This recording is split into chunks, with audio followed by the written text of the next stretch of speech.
All right, we're ready to go. Great. I would like to now call the March 15th, 2023 Longmont Sustainability Advisory Board meeting to order. Could we please start with a roll call? Yes, Kate Collardson. Here. Jim Metcalf. I'm here. Mary Lynn. Here. Michelle Roth.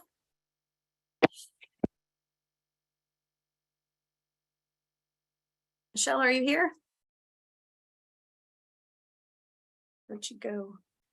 She is here. Charles Musgrave. Here.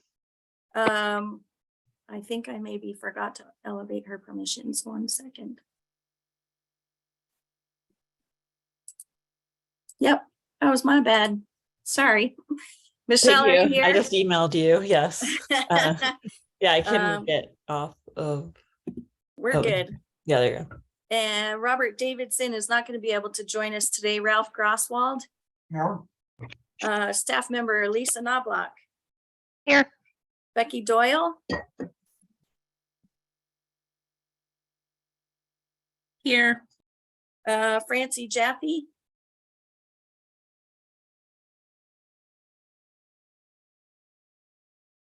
Debbie Seidman is here. Heather McIntyre is here. We have several extra people with us today, including Daryl Hahn, who will be presenting later. Carmen Ramirez from our Community Resources Neighborhood Group, Community Neighborhood Resources Group. Scott Roche from Communications, and Jamie Roth, our Deputy City Attorney, and Councilmember Martin. Here. All right, Chair, you have a quorum. Great. Thank you. I'm going to read our land acknowledgement statement. We acknowledge that Longmont sits on the traditional territory of the Cheyenne, Arapaho, Ute, and other indigenous peoples. We honor the history and the living and spiritual connection that the first peoples have with this land. It is our commitment to face the injustices that happened when the land was taken and to educate our communities, ourselves, and our children to ensure that these injustices do not happen again.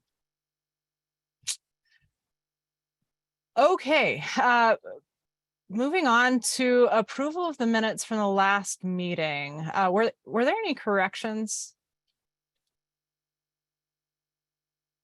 Nope. Okay, is there a motion to approve? I'll move that we approve the minutes from the last meeting. Great. And I'll second that. Fantastic. All in favor? Aye. Okay. And the motion is passed. Thank you. Okay. Are there any revisions to the agenda? Any documents to be submitted? Nope, nothing from us. Great, thank you. Okay, then we will move on to general business. And our first item on the agenda is the protocol for sharing information from the public. Lisa, the floor is yours.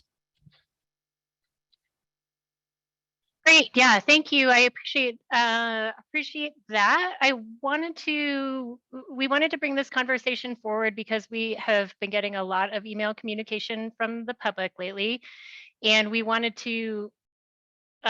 There's never been a formal motion from the board of how to deal with that email communication. It's just been a practice that's been in place as long as I've been here, and we can't find the origination of that. So we sent a memo to you all, essentially documenting some options as far as how you all might want to address that. So the first option being that our city attorney did some research to see how other boards handle this. And currently there are no other boards that allow email communications from the public. So just to remind folks, you all are a volunteer board. You are not assigned city email addresses, which is different than city council. City council has city email addresses. They have the ability to receive emails directly from the public through that. We don't operate that way with the boards. And so for other boards, the only mechanism by which the public can communicate directly with the board is through the public invited to be heard process. So that is an option for you all, is to essentially do what all other boards do, which is utilize the public invited to be heard process as the process by which the public can communicate with you. I also wanted to open it for discussion if the board wants to propose another way that you all want to handle email communications from the public. And then just a recommendation that whatever you all decide, that we put that in the rules and procedures so that moving forward, that's documented. Thank you, Lisa. So the floor is open for discussion on this point. Does anyone have alternative ideas to, what are folks' thoughts on this topic? I'm fine with things being the way they are. Okay. Ralph, I saw your hand.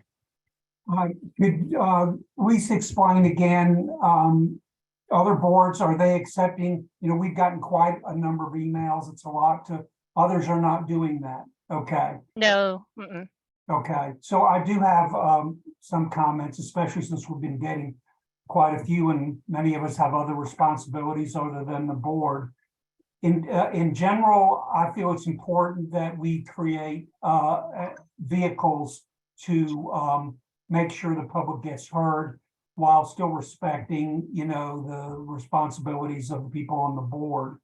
The thought had crossed my mind that and this is just for discussion, we can totally ignore this. If the board, wants to continue getting emails, then I would suggest that we have a format for that so that we have a little better control. For instance, I would like to know, I would like to see something where there is a form where you see what the person's name is, what the subject matter is, what the source is of the information. Because what I've had to do, and I've made an attempt with everything I could that has come in, is I've had to look and see what the source of the information is. And as I've mentioned before, some of the sources of information that have been presented have been from discredited people, people with particular biases that are not expressed. So, if you don't do the research to find out what the source of the information is, it can be, useless or a waste of time. At the very least, a board member, if they're going to commit their time to this, I feel that they should have a little bit of an understanding of what the source of the material is and what the subject matter is, so they can use their time, with discretion to try to make sure that people are heard. So these are just some thoughts that I've had. Now, people may decide, considering we're getting a lot of them, that they don't want to do it at all. I'm really not in that camp. I'm just trying to find a way to put a little more of the responsibility on the people of the public that balances the time obligations of the people on the board. We are volunteers, with the importance that I do feel that people from the public be heard. I know what it's like to want to be heard when I, was outside of the apparatus, and I don't want to restrict that, but these are some thoughts I've had. Thanks, Ralph. I do want to jump in real quick. I apologize that I missed that in your memo, that the second option is to include a PDF of emails to the board with each meeting packet. So they're not just sent on one by one, but all of them are compiled and attached to your packet before each meeting. So that could be another option as well. Didn't that happen for this packet? I recall reading them in that format. There were a lot that were just forwarded on, as has been the practice in the past. The practice has been that those emails are forwarded on to you, and then additionally, they're added to your packet at the end. The suggestion is to just include them in the packet for the month in which they were received, and not to forward them to you all. In that case, it would be any email received before Friday, before the meeting. Is that correct? Any email that is received by the time that the packet is sent out would be included in it. The ones that would be sent after that would be included in the next month's packet. Okay, thank you. Jim, I see your hand. Yeah, thanks. I think I err on the side of not wanting to kind of shut off an avenue for people to be able to provide us with information. There have been a lot of discussions that we've had over the years where somebody will follow up with something that they say by sending us emails. And I think that's important. I also try to look at everything that gets sent through, which can be, well, sometimes it's not hard and sometimes it is, to try to get through stuff. I think for me, I prefer to get things a little bit piecemeal. I think that if I think about the stuff that we've had over the past month, and if I decided to try to look at all that in the last day, I think I'm be less likely to actually click on links and look at references and decide whether or not I find the material credible or persuasive or important or whatnot. I do sometimes worry a little bit that we've had a few instances where we'll get a lot of email forwards from a small number of people, and I worry that I might be missing people who might only have one in kind of a stream of a lot of other things. So it'd be great, and I don't want to just be, asking Heather to do a lot more work. It'd be great if there was a way for it to be a little bit more kind of like systematized, maybe. But I think for me right now, as is not horrible, and it's not too difficult to keep up with piecemeal. But I think if I got everything kind of at the end of a month right before a meeting, it would be more difficult on my end. And if there was something that was relevant to the previous meeting, then I might have lost that relevance, in the last month, and it might not have been so front of mind.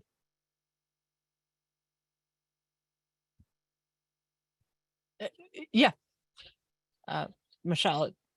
Yeah, I agree with what everyone's saying. Like, I don't mind as much as they come in slowly and trickle in and I can read them, but I was wondering if there was some option, I don't know, if we did have the PDFs to do some kind of like, I don't know if it's secure enough, but like a Google Drive or something that we can access that would just have PDFs or something like stored where we can kind of just see them all together ahead of time, or that they would get stored there, so we could just, like, instead of trying to go through my personal email and trying to find all the things that are related to the meeting, it was kind of in one place. Mm-hmm. I appreciate, I want to offer my opinion and started out by saying that I appreciate the point that there has been some good discussion and we have gotten some follow-up information that has helped inform what's been said during the public invited to be heard.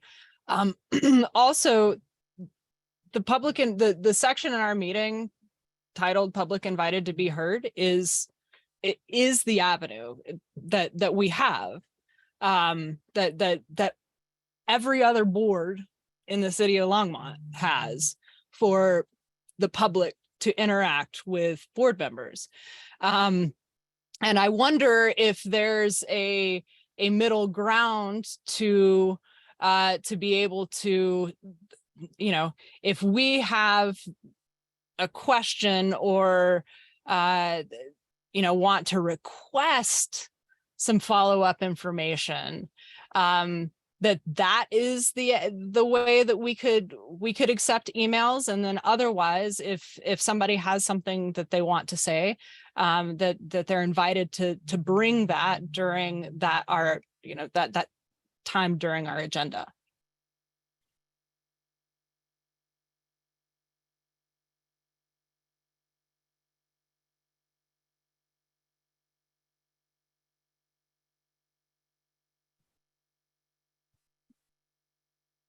Yeah, Jim. Yeah, I guess it's difficult because, like, all of the ways that I would envision it making it easier would require somebody to do a fair amount of work, and I don't want to, like, the forwarding emails is probably the lowest activation energy way to handle these things, and then compiling everything is, I don't know, maybe higher. I guess I don't totally know, but I guess, it would be interesting for me to know of ways to maybe improve or smooth the process, but to know from the people who would actually have to do the improving and smoothing. But I guess we're the only board that does this, so maybe I'm just talking in circles and not adding anything to the conversation. Heather. Can I just add comment to that? The amount of emails has significantly increased over the last 2 months. And prior to those 2 months, I would forward you an email maybe once a month. In the last 2 months, it has been multiple times a week and sometimes multiple times a day. It is cutting into my workload significantly. And frankly, since you all are an advisory board to City Council, I think it would be helpful to remember the role of this board is to advise council on things that are brought to the board and not so much to address public comment. The ones who have access to do that are the policymakers who are elected officials by the community members. Thank you for that, Heather. I think it's a really good point. We are advising council here. We are not creating policy. We are, our role is to take current topics that council is currently dealing with that haven't been decided and advise on those topics. And it's not to field, field ideas from the public. And so I do, considering the amount of time that it has, that Heather spends forwarding these emails, I would tend toward let's focus this during our agenda time where we have time set aside for members of the public to be heard.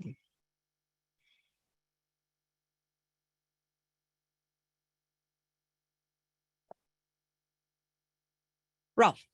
Hey, just to understand, are you suggesting then that we don't do this email thing? That is exactly what I'm suggesting. That we stop receiving emails.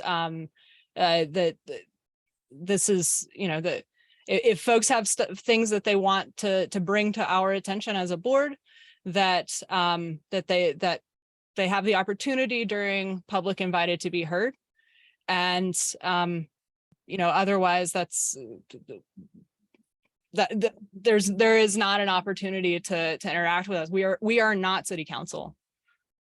We are volunteers, and as as much time as it's taken for Heather to forward, it's taken a lot of time for each of us to read through and click links and so yeah, I would err on the side. I'm all for open discussion, and also I think that at this point it might be wise for us to say, come during public invited to be heard.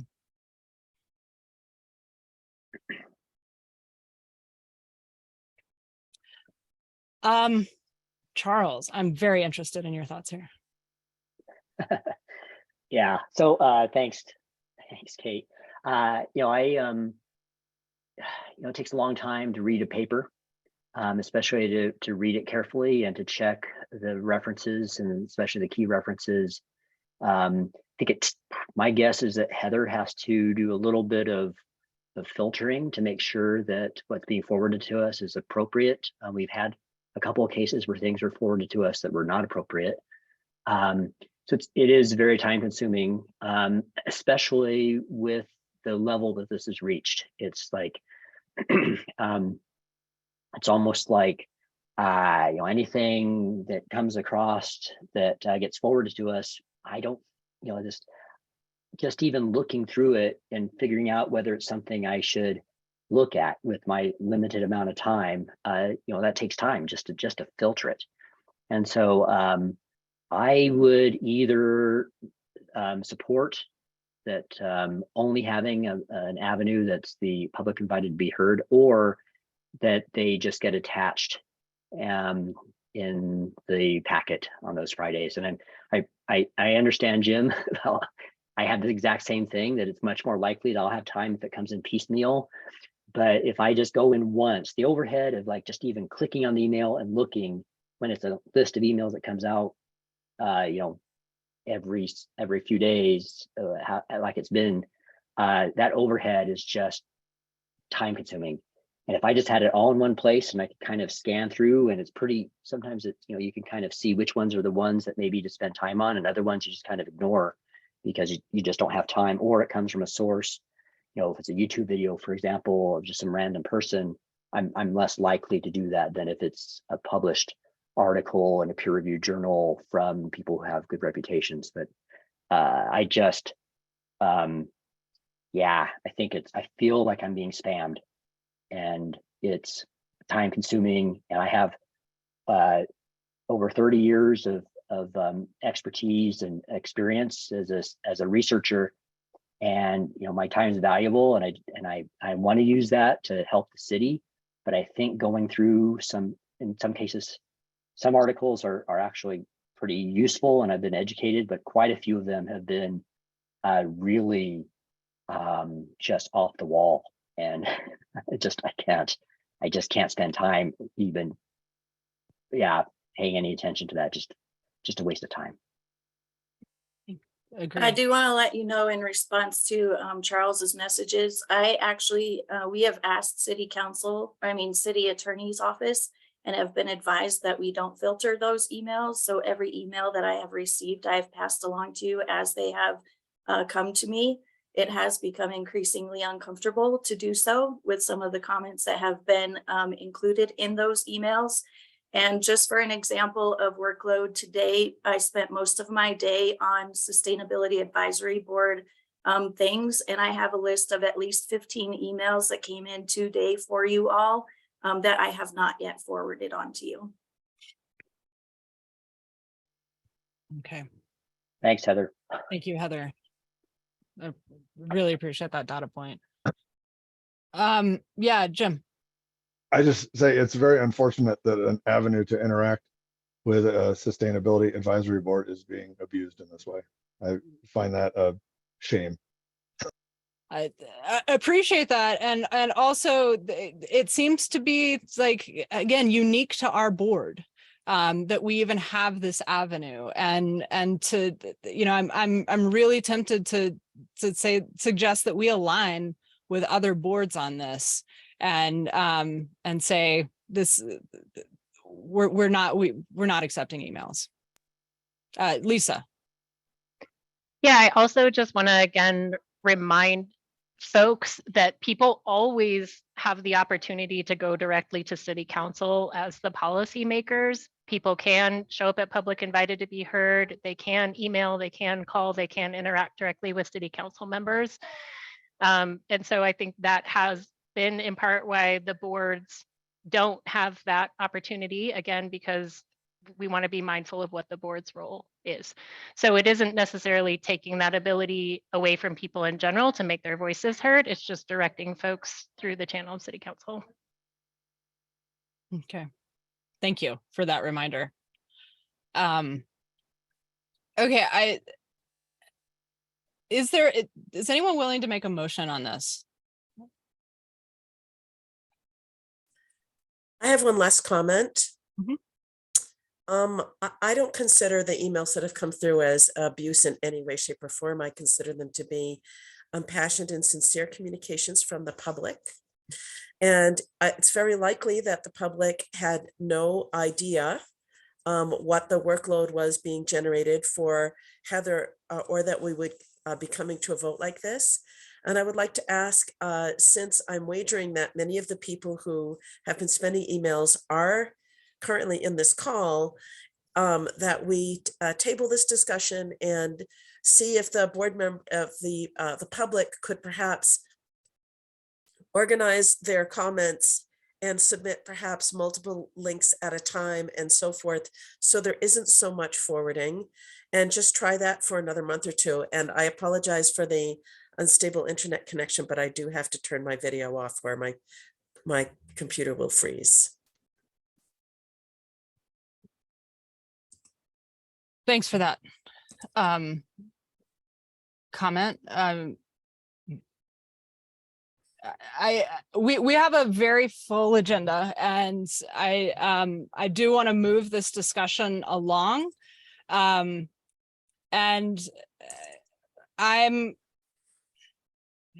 Jim, go ahead.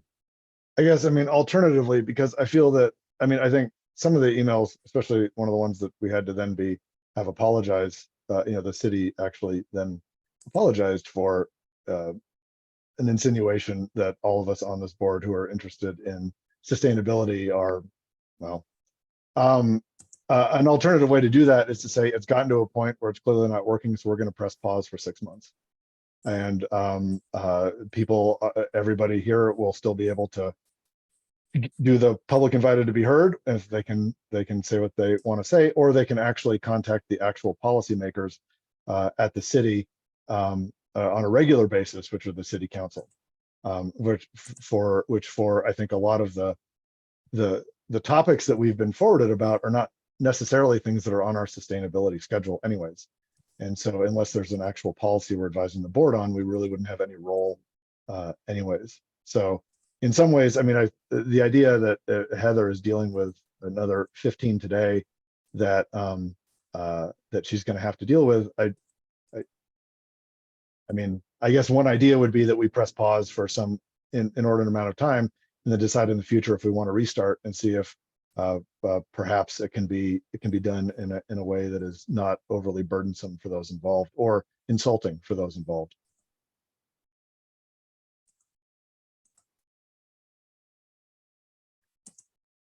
I appreciate that idea, and I'm just unsure of what the benefit of reopening the discussion is.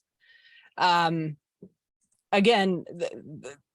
our role is to advise council on items that are up for discussion, and this is the emails that we've received are on items that are often closed and not up for discussion. And to spend our time, our volunteer time, reading through, deciphering, is this a source that I can trust?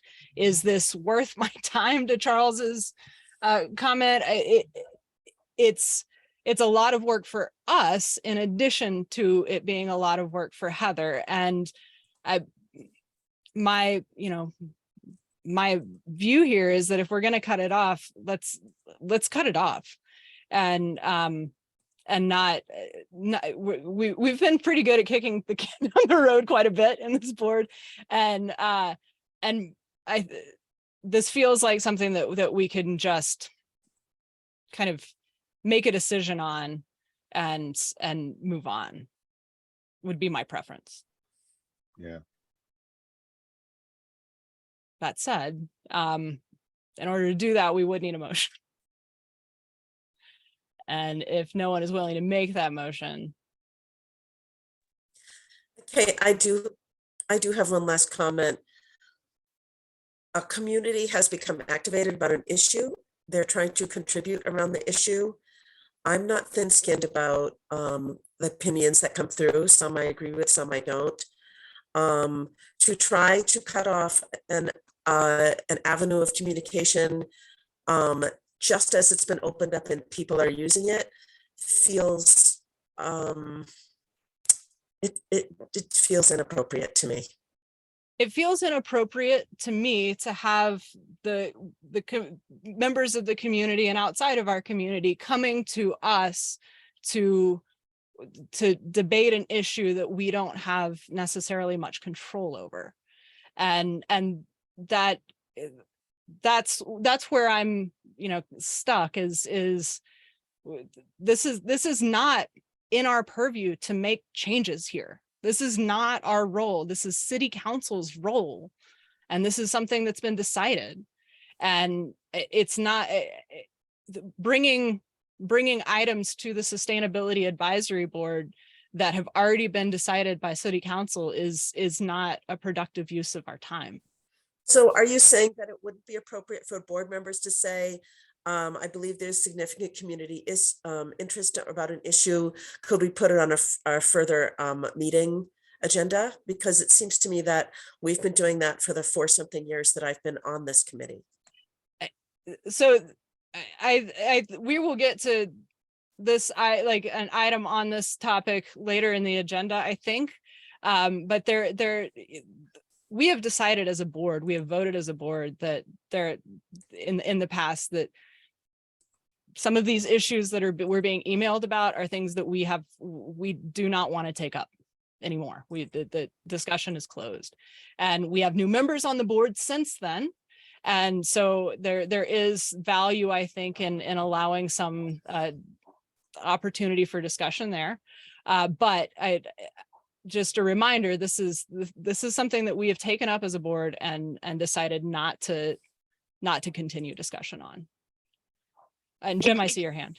Oh, sorry. Go ahead, Lisa. Yeah, I do just want to jump in and yes, there has been over time folks from public invited to be heard who have come and shared their voices and opinions. The work of this board is to support the policy direction of City Council that has been given to staff through the sustainability plan and the climate action plan and sustainability related matters. If there is significant community interest around a particular topic or action, that again, the channel to direct that is through City Council to make a decision that then staff puts into implementation based on the direction of City Council, and then with some support and feedback from this board. But again, this board is to advise City Council as the policy makers, not to follow the interest of or the comments coming from the public. So I also just want to kind of clarify what the bounds of the work of this board are. Thank you. Jim, and then Ralph. Yeah, I was just going to say that I actually don't feel that it is become an avenue for communication. I feel like Charles said that it is an avenue to be spammed. In our role, I think we have talked about these issues quite a lot. We've had presentations on these issues. We've done a variety of things on these issues. So I don't necessarily feel like there is a communication in any meaningful way. I just feel that it is a one-way bombardment of material, a lot of which is I mean, some of which has been sus. And that's actually a fair point, and in that we cannot respond. This is there is no opportunity for us to respond, and so that is a one-way intake, a one-way flow of communications. That's a really good point. Thanks. Ralph, sorry. Just as a clarification, because my first year on the board, is it the case that we don't initiate topics to bring to the City Council, that we are asked by staff or by the council to investigate something? I just wanted to understand that. Lisa, can you help with that? Yeah, generally speaking, yes. That we follow the direction of City Council. Okay. Right. We have, though, on some occasions when Lisa helps us like set the schedule for the year, there have been opportunities where people have had issues that they would like to bring to the board for a variety of reasons. So there certainly have been instances where board members have initiated discussions kind of out of their own interests. It's not, obviously we have a lot that we have to talk about, but that certainly has happened. The reason I'm bringing this up, and then I know we have a lot to do today, is just that I think the amount of commentary that's come to us is a symptom of interest in these topics in the community. And we happen to have somehow become the vehicle for that, because I think people are trying to be heard. So the reason I'm asking this is whether or not we want to think about or look at, and again, it may be outside of purview. It's been very helpful, Kate, for you to be explaining and focusing our mission. I mean, for me, I'm always trying to make sure people are heard, but I think it's also very important to understand what our role is to make the best contribution that we can to the city and to the City Council. But there's something going on here. And before we sweep it under the rug, it just occurred to me, did we want to make a recommendation of any kind to the city council so that at least they are aware of what's happening? They may be getting the same thing they may already know, but something is afoot here. And it seems like we just say, hey, it's too much trouble for us, which is legitimate, to address it. We're going to just shut it down. I'm not sure that's the best service to the community. I don't have an answer what the best service is, but I just wanted to acknowledge out loud that there's something going on here. And as people who are contributing our time to try to help support our city, do we just say, hey, too much trouble, we can't handle it? That's maybe not the right way to phrase it, just that it's not in our purview. We simply can't be effective to do that. But I just wanted to put this on the table. Do we just let it go and move on, or is there anything else we can do? I saw Jim's hand and I see Charles's hand. Charles, it looks like Jim is giving you the floor. Thank you, Jim. Hey, I see that we still have 3 avenues. We have public invited to be heard to city council, email to city council, and public invited to be heard through our board. So that's 3 channels. If they're through the 2 channels to city council decides that they want to be advised about something, they can then come to us. So that's another way. And from the public invited to be heard, if we decide that there's an issue that there's significant interest and concern and something that we could help with, we could, of course, hear that, hear the public invited to be heard. I would be careful about drawing a conclusion about the community being activated by the emails. I don't feel that there's a large distribution of many people sending us a few emails. I see it more as very few people sending us a lot of emails. And so that conclusion is different from the public is activated. I think that there's people in the public that are activated. And so that represents a certain number of people in the community. I think they should be heard. We should give them the opportunity to be heard. And we do through our public invited to be heard and through the 2 channels to the city council. So I don't feel like we're cutting them off. I would not behave this way or feel comfortable being treated this way in my other professional activities. At work, if I were emailed this many times, if I were sent kind of these over and over again unsolicited emails, and they already, it's like, okay, it's like, maybe save up your emails and send it once a week or something. But this kind of stream of consciousness, one after another, and things where you feel obligated that you want to take a look at them and serve the community by paying attention to these things. It's just, I think it's not professional. It's not the way I behave as a professional to, basically, I would not send a colleague, for example, emails over and over again about some topic and, and basically pound it into their heads as much, forcefully as often as I can. And there's 3 other channels. And so we should use those channels.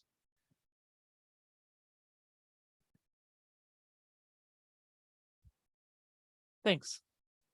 Jim, did you have anything you wanted to add there? No, I was going to mention the other channels that are still available, including at our own meeting as well. Yeah. Okay.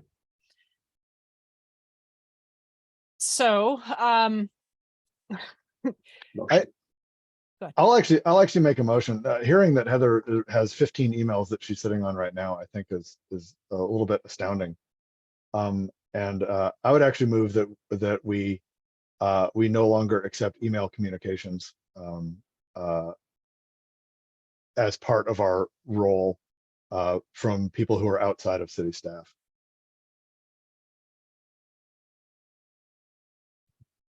I'll second that motion. thanks. Any, all in favor? Yeah, or any. Yeah, is there any further discussion on that? Okay, all in favor? Okay. So that is 4-2. It looks like the motion carries. So that it does bring me to another point that we've kind of has been touched on, but I just want to clarify with this board.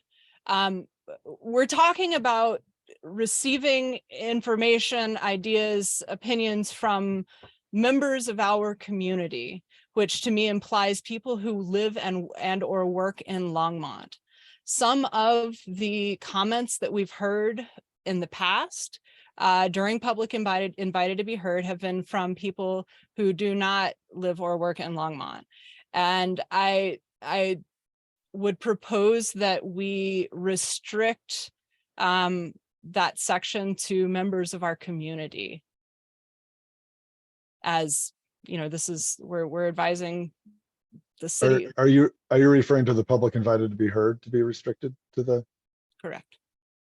I feel that we talked about that at some point and it was not something we could do. Lisa, can you? We do our boards virtually, but if you were to do your board in person, they would not be able to join from Massachusetts or wherever we've had people join from. So I think it is within your right as a board to say that only Longmont residents can speak to you. And it would that just be an honor system enforcing it then, since we are virtual? Yes, unless yeah. during the request for the meeting link, we ask them for their Longmont address. I would include live or work in Longmont and not just live in Longmont, but I thought that was something we couldn't do, but I do like that idea as well. Did you move that, Kate? Yeah, can we? Can we make that? Yeah, I'll move to restrict the public invited to be heard section of our of the Sustainability Advisory Board meetings to people who live and or work in Longmont. I'll second that. Okay. Further discussion on this? Okay, all in favor? I would. Sorry. We've had people come speak at this board that are noted national and international experts, and it would dishonor the efforts of our community to engage these folks and discuss with them the issues that we are discussing, to restrict them. And I would not like to restrict commentary to purely those people that live or work in Longmont. Most of the people who have commented also visit Longmont, you know, might have social activities that they do in Longmont. Most of them are in Boulder County. And that feels like a tone deaf response to, again, what seems like a public outpouring. I guess, you know, a lot of the external experts that we've had brought in from a lot of places wouldn't fall under this though, because we bring people to this board from the county, from the state, from a variety of places. But I do think that our board, like the mission of our board, is focused on the, well, I feel that that's a reasonable restriction for the public invited to be heard portion. There are county boards that do things, there are Boulder boards that do things, there are state boards that do things, and we are the board that advises the Longmont City Council. Thank you. Ralph. I can't remember who made the original motion, but I wonder if it would make sense to just reword it and expand it a little bit to say that it is restricted as proposed, except if invited by the board. That way we would retain the ability, if there was an expert that the board chose to hear, that we could invite that person and they wouldn't fall under that restriction. So my thought there is that if we invite somebody to speak, it's going to be on the agenda and not during public invited to be heard. And so I appreciate that move to compromise. And also if we've got somebody from an expert who's speaking, that's on the agenda for us. Okay. So all in favor of the motion as proposed? Okay. That is, yeah, 5-1. So the motion passes. Okay. We With are those ready. motions, just to be Yeah. clear, is that direction to change the rules and regulations for the board to include that in there as well? Yes, please. Okay. For both. And Heather, how does that work for you as far as kind of screening people who attend the meeting as far as where they're from? Yeah, I've been asking for their names, but I can just ask them for their name and address or city or place of work in Longmont. Perfect. Thank you. Okay. All right. Well, we are ready to move on to the next item on the agenda, which is a review from our of the city attorney, from the city attorney on our role. So Jamie Roth, the floor is yours. Hi, and I might need a clarification because you said a description of your role. The way it was described to me was our office's role. Your I can- office. I said it wrong. I'm sorry. Okay. I was like, oh, I may need to shift gears here. Well, thank you for having me. I will try not to bore you to tears in describing the work of the city attorney's office. But primarily our office is like an in-house counsel. You know, if any of you, work for a company that have in-house counsel, we perform many of those same duties, with the primary difference being that we also have, as a government, we have a city charter that operates like, akin to the Constitution for the country. The charter is sort of the operational document for our city. And then in addition to the charter, we have our ordinances. And so the city attorney's role is prescribed in the charter itself, that the city attorney is the legal representative of the city, shall advise the council and city officials in matters relating to their official powers and duties. And the city attorney and his assistants will represent the city in all legal proceedings. I promise you I won't be reading all of this the entire time. Supervises the drafting of all ordinances, the preparation of all other legal documents, and we interpret this primarily to mean contracts. He or his assistants shall attend all council meetings and shall perform all services incident to his position. The city attorney does happen to be a he. I think we could probably modernize that language, but in addition, the Longmont Municipal Code has specific references to the city attorney, and many of the duties are enforcement of the ordinances and, of the city, whether that's civil or criminal. We do have one prosecutor, an assistant city attorney who is a prosecutor who represents the city in municipal court, primarily in enforcement actions. The rest of us, there are 7 others, and the rest of us direct our attention primarily to more civil representation of the city, as a legal advisor. So let's see. So in our in-house counsel role, we primarily divide the city departments up among ourselves. Sorry for the dog. And so like each of us will have sort of city departments that we're primarily responsible for. And as attorneys, we're bound by the rules of professional conduct. So we cannot, essentially we have to advise our clients. We help our clients understand the legal consequences of a proposed course of action, assist in determining the validity, scope, meaning, and application of the law. So many, ordinances, statutes, etc., can be open to interpretation. Things aren't black and white. So those gray areas are where, we kind of help to discuss, what the different implications are of applying the law to the facts. And generally, we summarize, our work with a catchphrase that attorneys advise and the client decides. We are fortunate to work with city staff that are highly qualified, dedicated public servants that really know the scope of their duties. They are experts in their fields.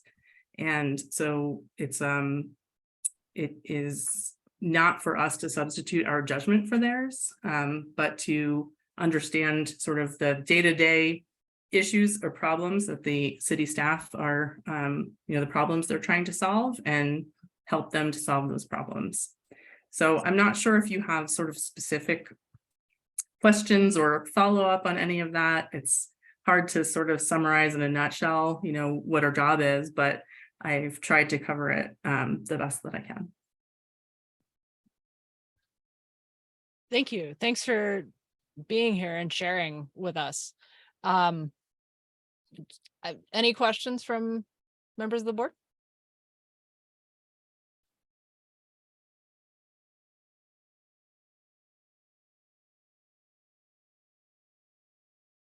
Okay.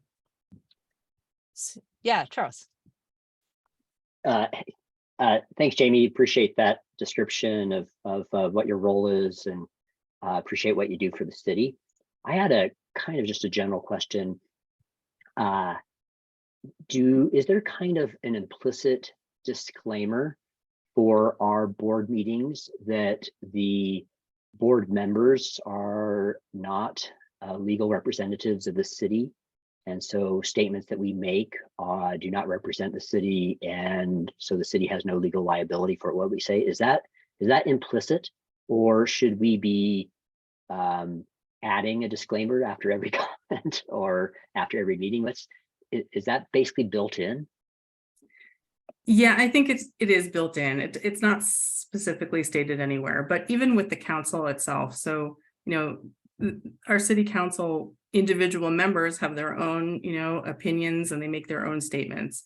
It's only by acting as the board, so as the council, when the council votes, that is the action of the city council. And I think by analogy, that is the same here. So, each of you are, your private citizens and your volunteers on this board. And, you each have probably your own opinions and thoughts and ideas. And so it's only when you speak, when you vote to take an action, that you're speaking as a board. Got it. And it's only advisory. So because it's only advisory, that probably further limits any kind of liability, responsibility, et cetera, right? I think that's right. I mean, it's hard to imagine, in terms of, I'm not sure what you mean exactly by liability. It's hard to imagine a situation where you'd be, individually, sort of legally, So, I know, right? So for example, in public communication, it's very common for people to say, for example, not financial advice, because you can be legally responsible for someone taking action based on your statements, where they take a loss in some financial activity that they engage in based on what you've said. And so I'm just thinking in a similar vein.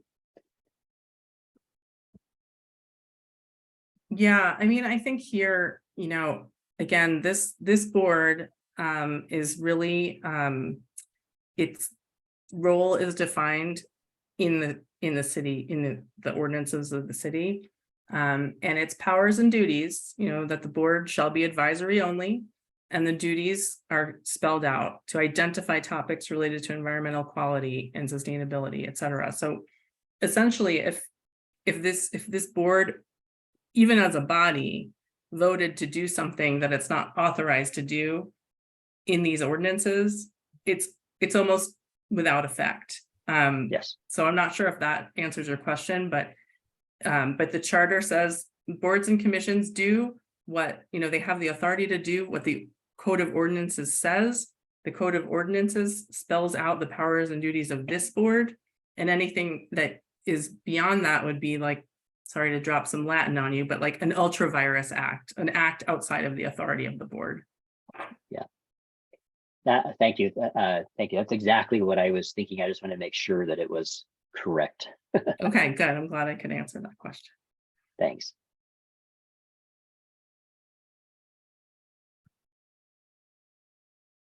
Okay.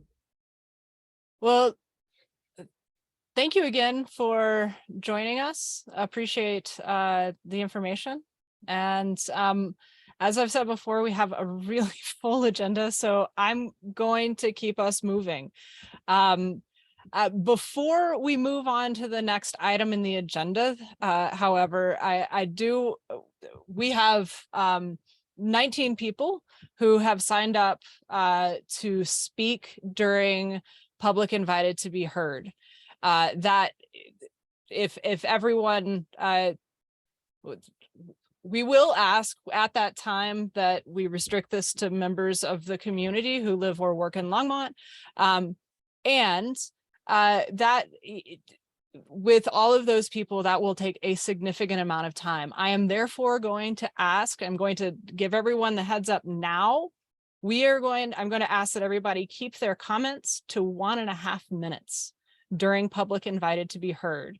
The next presentation is a long one, so you have a good amount of time to pare down any comments that you want to make to be within that 1.5 minute time limit. And then once we get there, I will give another reminder about that time limit. But I do want to prepare folks now as a courtesy. I know a lot of people are here and excited to speak, and just to make sure we get everything we need to get through everything we need to get through in our agenda. I'm gonna ask that we pare that down. So.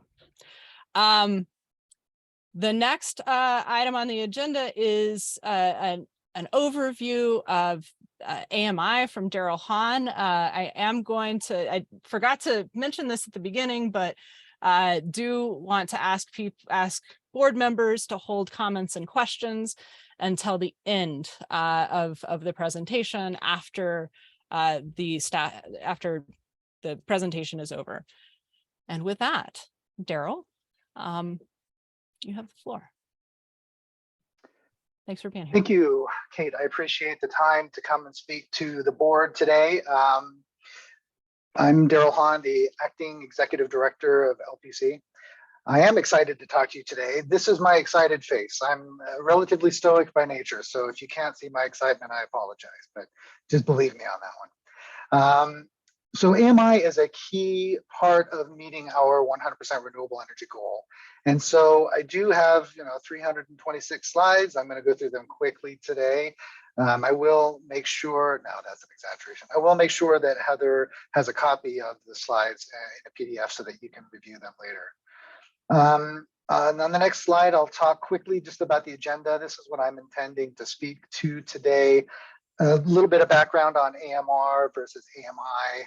I do want to talk about some of the recent milestones on the AMI project within LPC.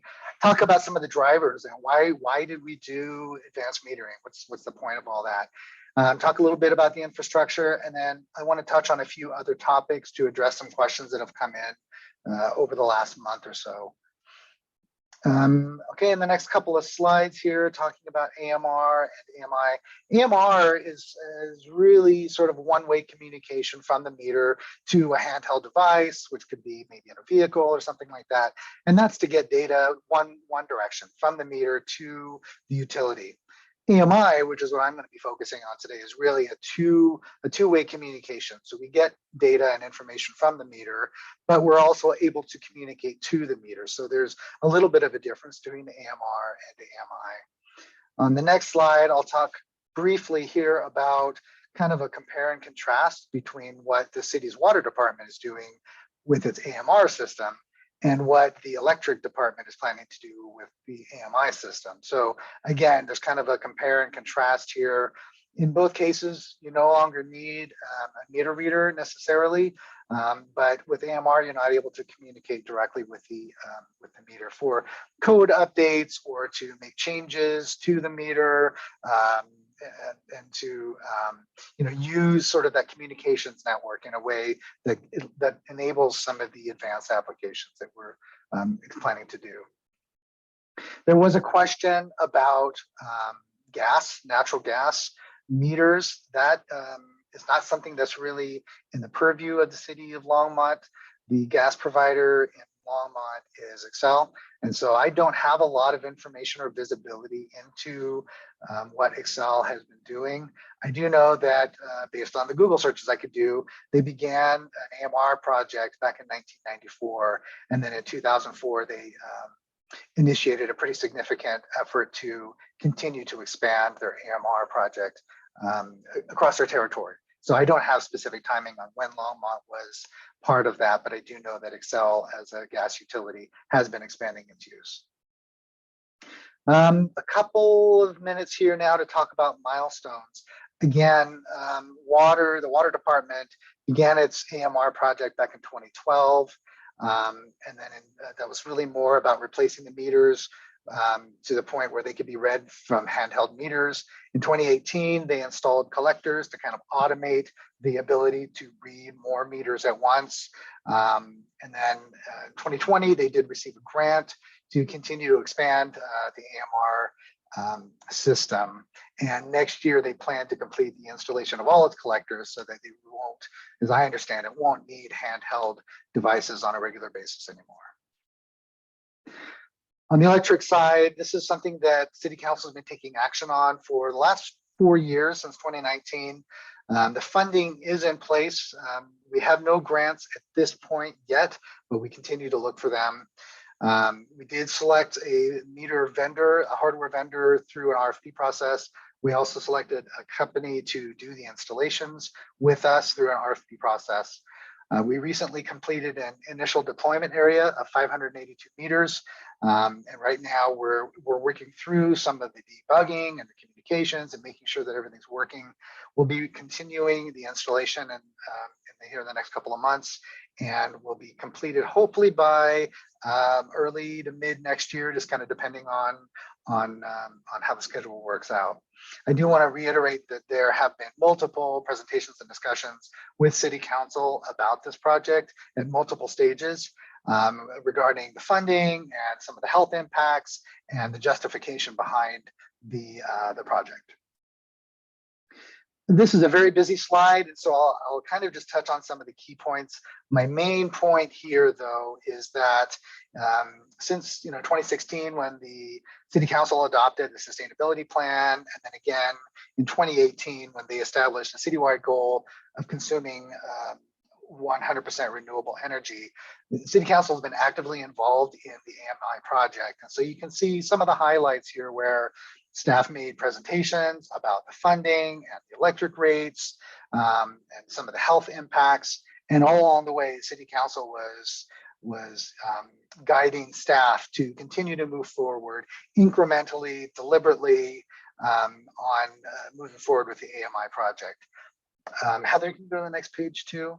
And this, again, is just a continuation into 2022 and into the future, where, again, continuing to move forward, asking City Council at checkpoints to say, this is where we are. Do you want us to continue moving? Are there any course corrections? And so we've continued to move forward with their, under their direction on the AMI project. So why AMI? There are a lot of business drivers and benefits. So safety is one. We're reducing the number of people on the road, and because we can do a lot of things remotely now, we can optimize our performance. So we'll have a program that allows us to really be nimble and to accommodate changes in the renewable energy being delivered to the city at any given time. Solar, wind can die out, and so forth. So that's AMI really enables us to do that.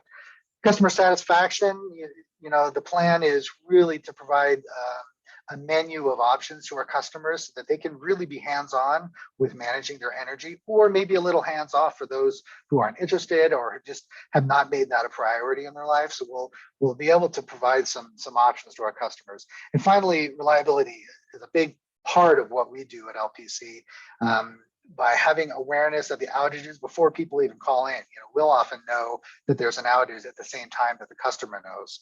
So we're really looking at providing increased and improved reliability, but also looking at power reliability and power quality in a way that we just can't do right now. It's just absolutely not possible. On the next slide, I kind of give some more examples here of how AMI benefits the customer, how it benefits the utility, and in some areas where both the customer and the utility benefit. Again, there's a lot of information here, but the key point here is that the AMI meters, they provide energy more frequently and a lot more information than what we can gather today with our legacy meters. And so all of those combined really enable us to continue to move forward with that 100% renewable goal in a way that we just cannot do with our legacy meters. The other thing I want to touch on too, oh, sorry, Heather, is we can improve our meter accuracy. We can reduce the customer service calls. So again, we'll know about the outages at the same time that the customers know, so they don't even have to call in. We can also improve our cost of service studies because we'll have a really good picture of how energy is flowing on the electrical distribution system, to which customers, at what time of day, and that sort of thing. So again, the cost of service piece is an important element that gets fed by the AMI data. All right, thanks, Heather. Next page. This is important because I received a lot of questions about, well, how does AMI and smart meters, how does that help us with our 100% renewable energy goal? I mean, just because you have AMI, what does that have to do with solar and wind? So really there are 8 kind of key areas. Again, I don't want to dwell on them too much because I still have 273 slides to get through, but I'll touch on these briefly. Again, we can monitor the grid conditions real time with the AMI meters all throughout the distribution system in a way that we just can't do today. We can monitor for theft and system losses. So we know how much energy is coming out of a substation out to the distribution grid.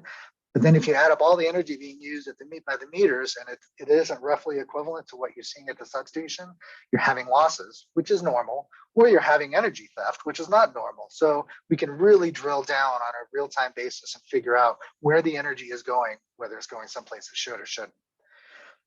Customer feedback, by giving customers additional information, if they so choose to use it, they can reduce their usage or they can move their usage to different times of the day. They can also figure out, oh, wow, one example is a refrigerator started to burn out. We were able to see that on the AMI meter just through the waveforms and through the electric usage. So, I mean, that's a specific use case, and I don't know that we'll be doing that in the first year or two, but it gives you an idea of the types of things that we could do with AMI meters. Energy efficiency programs. There's this thing called CVR, which is voltage reduction. Basically what it does is it allows you to reduce the voltage on an entire feeder, which reduces your load, basically. And so from a system-wide perspective, if you can reduce your voltage enough, but not too much, such that you're providing under voltage or not enough voltage to your customers, you can really reduce your energy usage throughout the utility through the CVR programs. And the AMI meters enable us to do that because we can see the voltage now at every single customer in a way that we can't now, and reduce the voltage just to the right amount, but to the maximum amount allowed by the system. So again, another example of using AMI meters to improve our energy efficiency programs. Feeder capacity studies, we can get into this a little bit more if you have questions, but any given feeder can only accommodate so much solar energy. So it's not like we could just put a bunch of solar on everybody's roof and all of our problems would go away. In fact, you do have a limit. You reach the threshold beyond which you have quote unquote too much solar on a feeder. And so every feeder is different depending on its topology, how many customers, how much solar you have. And so we can use the AMI data to do these feeder capacity studies and really dial it down in a surgical way to figure out how much solar each feeder can accommodate. And so that gives us an idea of, oh, maybe we want to put some community solar on this feeder, but not this feeder because one can accommodate it and the other can't. Demand response program. So this is an example where, gosh, it's 5 o'clock in the afternoon on a hot sunny day. Everybody's coming home, turning on their air conditioning. doing the dishes, getting ready for dinner, the hot water heaters are coming on. And so is there a way for us to say, you know what, how about we preheat the water before we reach our system peak? You use the hot water through the system peak, and then after the peak, you're able to turn the hot water heater back on, as an example. So by doing this, we can kind of shape our load and not use as much energy at a time when maybe it's not available. Improve long-term load forecasts. Again, by using that really granular data, we can drill down and say, at this particular feeder, we see this kind of usage, and that tells us that going into the future, we can figure out what's the load growth going to be. We see a lot of this type of load, a lot of EVs or a lot of solar. And so going forward, we can extrapolate from that data to give us better long-term load forecasts. And finally, fewer what we call truck rolls. So as an example, in 2022, 27% of the calls that we received for quote unquote system disturbances were for issues on the customer side. So we would get a call, we would have a crew go out to the customer, sometimes in the middle of the night, and they would find out, oh, actually, this is a problem on your side. The breaker was tripped, or there was some other issue on the customer side that we, the utility, can't address. So again, 27% of our system disturbances were on the customer side. With AMI, we'd be able to quickly pull it up and say, look, we're delivering energy to the meter. Everything looks good up to the meter. It must be a problem on the customer side. And of course, we would work with the customer to walk through some of those issues, but it really would reduce the truck rolls. Another example of reducing truck rolls is move-ins and move-outs. So you have a new customer move in. Normally, we would have to send somebody out, and they would have to do some work at the meter to turn the customer's electricity back on. With AMI, we can do that remotely and within just a few minutes. I know where I lived before, we had AMI meters, and it was smooth. I mean, it was a quick phone call. They knew the date and time that I was going to be moving in. And so when I showed up, I already had electricity and water in that case, and it was already in my name. So there wasn't that lag or having to wait or having to meet somebody, let them in. It's a really quick way to get people turned on and turned off, frankly, if they're moving out. And so they don't continue to pay for electricity after they've left. So again, fewer truck rolls. There was some question about the capital costs. So the capital costs were approved in the 2020 budget, so over 3 years ago now.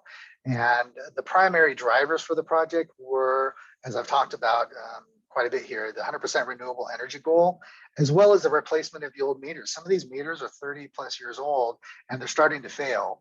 And so what ends up happening is we end up having to go out at the last minute in an unplanned way to replace some of the older meters. But the problem is some of these older meters, as more and more utilities are going to AMI meters, these older meters are becoming harder and harder to find replacement parts and so forth. And at some point, they will become obsolete. It's just a matter of time when that happens, unfortunately. There will be some cost savings, like I talked about, the truck rolls and so forth, but ultimately this was not driven primarily by return on investment. This was driven by the renewable energy goal and the replacement of the old meters. The estimated total cost of the replacement of the meters and getting the software systems up in place is about $14 million. We've been collecting increased rates since 2020. In the last several years, we spent about $1.2 million. We're planning to spend another $8 million this year. And most of that is for the meters themselves, to buy the meters and get them in stock so that we can go out and replace them. The metering infrastructure, I don't want to get too much into this, but I can tell you that we've got two primary vendors, primary contractors that we're working with. One is obviously the hardware vendor, is Landis & Gyr. They're going to be providing us 50,000 meters. There are also gateways and routers. So that's really communications equipment that's installed throughout our service territory to speak to the meters and pull the data back to the mothership. It's software as a service. So in other words, we'll be working with them and their IT crews to host a lot of the data and the information, rather than us having a server room and multiple servers and failover and redundancy and backups and patching and Windows updates and all that. The meters are UL listed. They are FCC approved. The installer, we, through an RFP process, selected Aclara. They will be installing the 50,000 meters over about a 1-year period. We'll also be setting up a customer call center and be working with us and our communications team on communications with the customers. So door hangers and letters and that sort of thing, just to let folks know that this program is continuing to happen. Again, postcards, scheduling the meter swap outs and so forth. I didn't know I had that many words in me. So what we have here is a map of what we call the IDA, the initial deployment area. The idea here is to do a kind of a pilot, if you will, of about 582 meters. So we'll have some communications equipment, we'll have some meters replaced, different types of customers, and start getting that information to come in. And so what it allows us to do is to test drive the system, figure out some of the bugs, make sure that the meters are programmed correctly, make sure that the communications equipment and all the equipment communications flow is appropriate and is what we expect. So once we can kind of work out the bugs and perfect the system there, then we'll move on to the rollout with Aclara of the remaining meters. The next page here shows a high-level system architecture. Again, so you can see all these little circles are the individual meters. The meters talk to each other. They create a mesh network. So if a meter can't see a repeater or a collector, it'll talk to a neighboring meter and pass its information on to that meter. And then that meter will talk to another collector or so forth. So what you do is you build in this redundancy so that you don't have to have line of sight communication from every single meter to a communications hub. They can talk to each other and again, create that mesh, which is really a great way to ensure that the communications is able to heal itself, if you will. If one of the communications pieces goes down, you can continue to get that data. One thing that's important to reiterate here is that the meters are not constantly communicating. They transmit and or receive information for between 3 to 10 seconds every hour. And so, you know, most of the time they're just sitting there doing their thing, collecting usage data. And then again, every hour they'll transmit for 3 to 10 seconds to get all of its information up to the mothership. There's been a lot of discussion about AMI. I'm on the wrong page here. Heather, can you go back a page? Here we go. There's been some questions about, and I think some conflation of AMI meters with 5G. And we've heard some folks talking about their personal experiences with 5G, but really they're not the same other than the fact that they're both wireless. So, you know, the meter has uses about 1 watt of energy to do its transmitting and receiving. A 5G cell tower is up to 500 watts. I mean, they're pretty heavy duty energy users. As I mentioned before, the AMI meters will transmit 3 to 10 seconds every hour, whereas the 5G cell towers are almost continuous. They obviously have a lot of communications to do, so they're always working. So if you kind of look at the percentage of time, it's 0.083 or so percent transmit time versus up to 100% transmit time. There was also some talk about dirty electricity and some concerns about the impact to folks who would be living in a home with quote unquote dirty electricity. Dirty electricity is really kind of a layman's term, if you will, for using the electric system for communications. So, you know, it's kind of an interesting idea, and it does work in some applications where I've got wires to deliver electricity. Why don't I use those same wires for communications? In our case, we're using wireless technology, so we're not using the AMI system the electrical system for communications. So dirty electricity, in our case, in our application, is not really applicable. We do have, and we'll be offering an opt-out program. This is something that most utilities, not all, but most utilities do offer to customers who do not want to have an AMI meter for a number of reasons. So we give them the option of having a quote unquote old-fashioned legacy meter. They are newer than the ones that are being used now, but they're not wireless. So we do offer these at an unsubsidized cost, but we do charge cost, if you will. So we don't make a profit or penalize folks who want to opt out. This is really more about covering our labor costs, overhead, cost of the vehicle, and for the meter itself. Right now, the program is, up to 2 weeks prior to you getting your AMI meter installed, there is going to be a $50 meter exchange fee to give you a quote unquote older legacy type meter.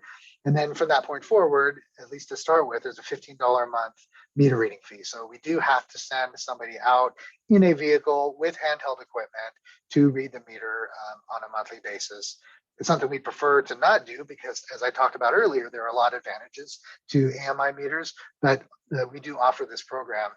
But within 2 weeks of installation or after the installation, now there's a meter exchange fee because we have to go out, take out the old meter and put in the new meter, take the AMI meter back to the shop and reset it and get it ready for use again.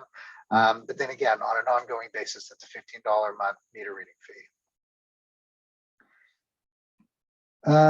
So there are some other topics I wanted to touch on quickly. There were some questions about security. So we do have contracts with the vendor. And in those contracts, we do talk a lot about security precautions. Their infrastructure has a lot of safeguards in place. It's always possible that somebody somewhere has figured out a way to attack the meters, and that's just something that we would be working with the vendor with, but they anticipate those and they do a lot of penetration testing and cybersecurity testing of their meters to make sure that they are as robust against those types of attacks as possible. We do have the ability to remotely update the firmware on the meters so that if there's a security issue that is discovered, we're able to make those updates on the fly without having to go to each of the 50,000 meters in most cases. There's also on the communication system, if there's invalid data or if the meters aren't looking right and there's something sort of out of band, if there's human error or tampering or security breaches, there are mechanisms in place through the vendor to identify those. And they do have these built-in capabilities to mitigate the tampering. Nothing is 100% effective, but they have done a lot of work to ensure the cybersecurity of the mesh network and of the system meters. I wanted to bring this to your attention. This is a chart graphic that's been communicated to City Council a few times, and it just gives you some relative radio frequency levels of the AMI meter versus some other common household items. So as you can see, the planet itself has some natural radio frequency levels, the human body as well. Wi-Fi, I know I'm on Wi-Fi right now. A lot of folks do have Wi-Fi. This is the amount of radio frequency from Wi-Fi is 67 times greater than what you would see from a typical AMI meter. And there are other examples, microwaves, cordless phones, cell phones, and so forth. So I just kind of want to set the stage here that a lot of the studies that have been done on RF have been on cell phones because they've been, pretty ubiquitous lately and in common widespread usage. And so all of the studies that we've seen about cell phones obviously would also apply to smart meters, primarily because number one, it's not at your ear, and number two, the amount of RF from the smart meters is significantly less than what you would see from a cell phone. So I'm going to skip through the next several slides fairly quickly. What I kind of want to drive home here is there have been a lot of studies about RF, about smart meters, about cell phones, and the potential impact on human health. I don't want to go through all 12 or 15 of these, but I kind of want to just go through some highlights. Here's a study from the California Council on Science and Technology. It says that studies have not identified or confirmed negative health effects from RF emissions. On the next slide, this is a review that was done by, let's see, the Health District of Northern Larimer County. They looked at reports from the World Health Organization, USDA, FCC, a bunch of other studies. And on the next page, some of their conclusions based on their research. It says that exposure from radio frequencies from smart meters is very low. There were no adverse health effects from RF emissions. There's no clear science that points to evidence of cancer risk. The next page is from the FCC. Again, RF is significantly below levels that they would normally experience and that would be required to increase body temperature, something like that. If you're near a high-powered RF source, then there might be something else to be said for that. But in this case, again, a smart meter does not count as a high-powered RF source. On the next page, again, FCC talks about results have been inconclusive, which is not as definitive. But again, I think it reiterates that, number one, they've been doing research, and number two, they have not found any link between RF and any ill health effects. They've not been able to independently replicate any results, and they failed to find evidence for a link to cancer. On the next one, talked about is RF exposure safe? And so this particular article talks about how some of those guidelines have been established, who is involved with establishing those guidelines. And not only do they tell you, oh, it's safe at this point, but they also have some pretty significant margins of safety. On the next page, again, no consistent or credible scientific evidence of health problems. There's no scientific evidence that establishes a causal link between wireless device use and cancer. And this was from the FCC. Next page, American Cancer Society, similar conclusions. Unlikely living in a house with a smart meter increases the risk of cancer. On the next page, again, talks about cell phones, which, as we saw, has a significantly higher exposure of RF. There's no adverse biological effects other than the tissue heating if you're really up close. Next page, National Cancer Institute, cell phone use does not cause brain or other types of cancer in humans. Again, cell phones are 12,667 times more RF than you would get from a typical AMI meter. On the next one, next page, there was a study that talked about how they were unable to find any robust evidence to support some of the claims of being hypersensitive to radio frequency. It did look at some of the studies where there were some links between EMF exposure and symptoms, and it goes through and it talks about how each of those studies was flawed in one or more ways. Either they had a poor methodology, or the order in which things took place, or people were not blind to what was going on, so they kind of knew, hey, I'm being exposed to EMF, and so I'm aware of the experiment, and that can change how change the results of the study. So I cited that there. On the next page, did I duplicate the page there? Anyway, so all of those are there. I know I went through them very quickly, but I kind of wanted to just get you exposed to some of the body of work that is out there. I know we've heard some folks, from the public invited to be heard who've had some other alternative observations. And so just kind of wanted you to see what else there is out there. So key takeaways here. I kind of went through a lot of information very quickly, but I want to reiterate that AMR at the city has been underway since 2012. AMI has been underway since 2019. The AMI vendor contracts with both the hardware vendor and the installer have been signed, and we're underway. 580 plus electric meters have already been installed, and we're testing those. We spent a fair amount of money already on this process and purchasing the AMI meters, and we'll continue to do so this year.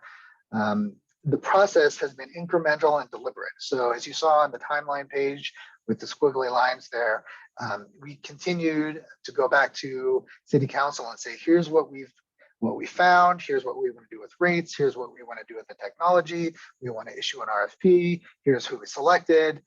Staff provided reports, city manager provided reports on, again, the funding, the technology, the opt-out program. So this was a very deliberate and frequent conversation that we were having with City Council. And all along the way, they were making decisions to say, yes, go forward. They could ask questions. Folks could provide input at City Council and here at the Sustainability Advisory Board so that they were heard as part of that process. From a safety perspective, there is overwhelming consensus that these devices are safe, especially when compared to devices like cell phones. And then the final takeaway here is that the AMI program is a critical and crucial element to meeting our 100% renewable energy goal. Without the AMI program, I really don't see how it would be possible to do all of the things that we need to do on our distribution system without AMI. I'll leave the other 212 slides for next time, but in the meantime, if you have any questions, I'm happy to try to field them. And if I'm not able to, we'll make a note of the question and we'll follow up after. Yeah, thank you. I just want to start by saying thank you, Daryl, that sort of taking all of our questions, putting together this comprehensive presentation, addressing each of them. Really appreciate the amount of time and work that you put into this. And with that, we'll jump into questions. And I see Jim has his hand raised. Yeah, thank you for that very much. I was curious, you mentioned that these meters will allow the customers to have some more information about their energy use and some more control over their energy use patterns. I was wondering what the plan is for making sure that the public knows about how to do these things and if those are going to be multilingual type pieces of information. Like, what's the plan for making sure that everybody kind of understands how to interact with these things? Yeah, absolutely. The key here is that it's not a one size fits all. In the past, the one size was I turn on the light switch and the lights turn on. That was the one size fits all. But now what we're trying to do is we're trying to accommodate different customers and their needs and their preferences so that if folks, like our city manager, he's very hands-on and really likes to fiddle and play and figure out what's going on with his energy use. He would be one type of user. Another type of user, again, just wants to turn on the switch and make sure that their electricity is there.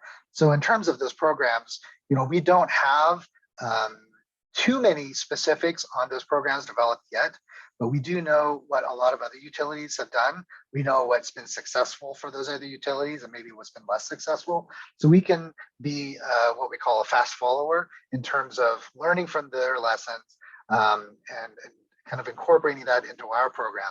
In terms of the communication piece, not AMI communication, but communication with the customers, we do have a lot of venues and avenues through which we can communicate with the customers. Some of the more traditional ways are obviously through mailers, and we have a Facebook page and social media, through the website. We'll be going to City Council and providing a lot of this information there as well. We can do mailers. And as I said, we have door hangers. We also have looked at the potential for leveraging our cultural brokers. I think Carmen was on the call here. And again, we haven't gone too deep into the specific programs at this point. We're really focused on getting the technology out there and making sort of, at least initially, doing the same things we're doing now, but with the new technology. And then that will really enable us then to start exploring these other programs in more depth. Yeah, thank you. Michelle. Thanks again. That was really informative. Yeah, I was just wondering off Jim's question, or are you still working on it? You kind of answered it, but I was wondering if this was going to be like an app that homeowners could look at to see that, or like a website, or is it like on the actual meter itself that you can see what's happening? So that was just... Sure. Yeah, in fact, there are a number of different options. I mean, an app on the phone is obviously would be a pretty popular choice. Going out to the meter, not necessarily, because it's pretty boring. At this point, it's just kind of a, a little gray circle and all the intelligence is inside. So we would certainly want to bring that information to the customer. There are different options, like you say, a website, an app on the phone. In some cases, and I don't know that we necessarily go this way, but in some cases, utilities are able to put like a picture frame in a house, within the customer's home, and they can see their real-time usage. Again, the idea here is not a one-size-fits-all, but to provide a variety of different options and venues through which the customer can get that information and kind of figure out what works for them, what level of information and quantity of information. I mean, sometimes it's just too much data, too many charts, graphs, choices. So we really want to be able to tailor our solutions to the individual customers.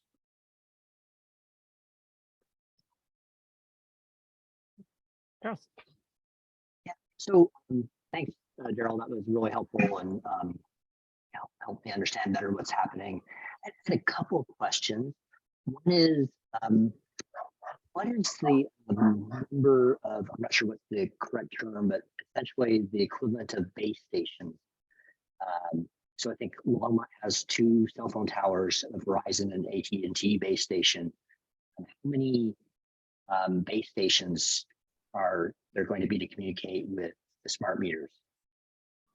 Sure. So in one sense, every meter is a base station, if you will, right? Because they all talk to each other. Yeah. Heather, I don't know if you're able to go to slide 20. Kind of shows the high level AMI system architecture. So we've got. Give me 1 second here. Sure. We've got sort of these routers and gateways that communicate with the meters individually. So we've got 13 of these gateways scattered throughout the city, kind of strategically placed geographically to be able to talk to the maximum number of meters. And then we have 25 routers, which then kind of pull the information from those gateways, get them onto the fiber network, the city's fiber network, and then bring that back to the mothership. There's a backhaul. Yeah. Yep. Yeah. So yeah, it's helpful because one thing I was wondering about is, so 500 watts. But if you're at there's 2 towers in Longmont. So if you're at a certain distance, you have a certain power density that's basically being absorbed per unit area at that distance. But if and 10 times further away, then I'm guessing that the power density falls off as a factor of the distance cubed.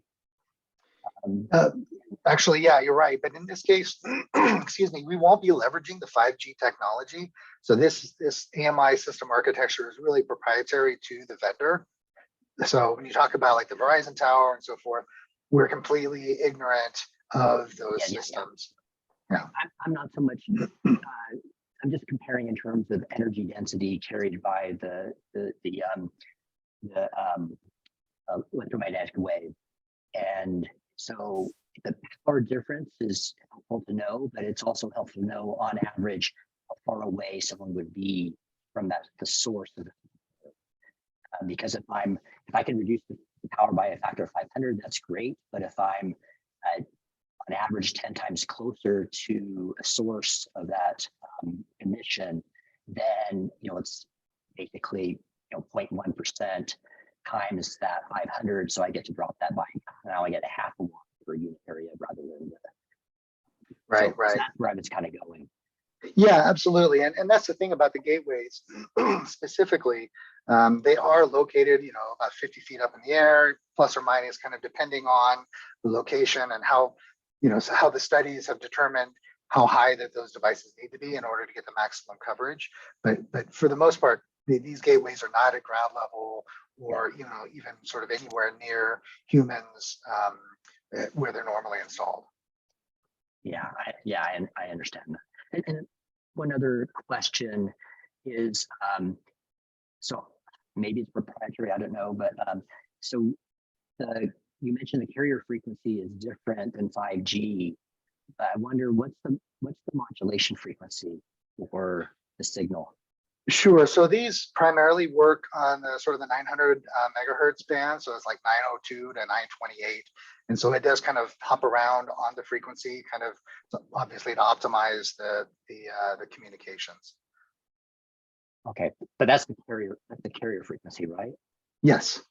But what about the modulation? Like what frequency to basically create the signal, you need a modulation frequency, right? So I just wonder because some arguments have been made that it's the modulation frequency that causes a pulse in the power in the emissions, and that pulse is the issue that's potential health problems. And so I was just trying to figure out if this rating on a similar modulation frequency as 5G, or is the modulation frequency different?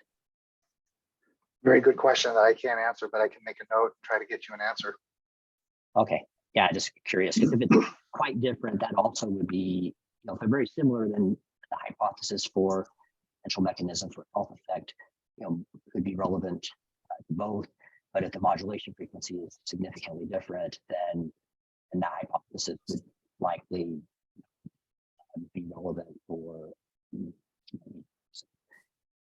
Thank you, Daryl. Appreciate it. Sure, yeah. Yeah, Ralph. And you're on mute, Ralph.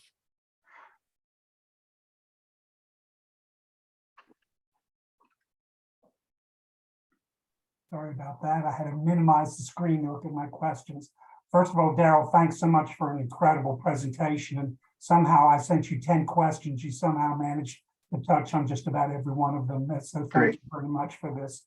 The one thing that I want to square, it's very obvious the tremendous benefits this technology has, especially towards the city's goals for sustainability and all the things that we're all here trying to do. I just wanted to get your comments just on a couple of things, just to see, in the reading, I had seen that there were 57 counties in California that had restricted, the use of these meters, and that the attorney generals of 3 different states had opposed this and were suing to prevent this. And then also there was quite a bit of health data, that this is one of the largest things driving concerns about this. And I've seen all the information that you have, but there also was quite a bit of information that was forwarded to me that I reviewed, with surveys. This is obviously, I don't know whether it's,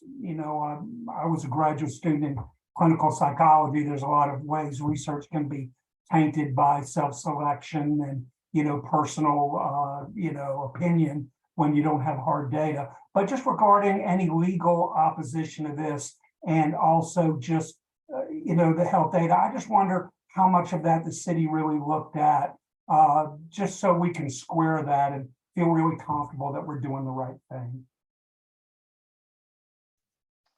I can probably get you some background information on that, because I can't answer that off the top of my head in terms of what type of research was done, early on in the process.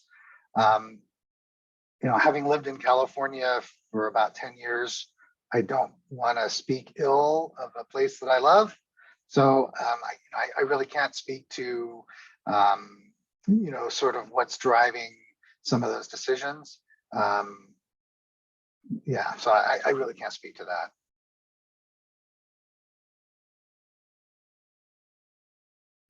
Thank you. I'm curious about the opt-out program.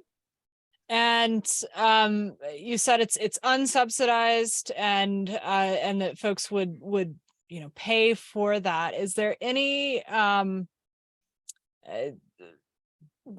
movement toward having some kind of if somebody's under financial hardship and they feel strongly that there's that they want to opt out, is there any kind of discussion around how we might assist with that cost burden? So our customers are able to leverage the CARES program. So, if they are, like you say, they've got, they're in a certain situation where they are eligible for assistance, then they can certainly do that. There is not a special sort of program applicable to the opt-out program to offset these costs. Like I said, this isn't a sort of a penalty, or we're not trying to modify behavior or anything like that. It's really just about making sure that the other customers don't see a slightly higher bill in order to subsidize those who would prefer to opt out. The least expensive option obviously is AMI. And so you don't pay that monthly fee or some of those exchange fees. But at this point, we do not have any plans to look at a specific program that would look at subsidizing the opt-out fees. Understood. Thank you. Okay. Other questions? All right.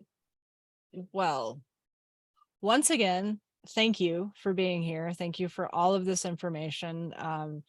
Very informative, and really appreciate your time.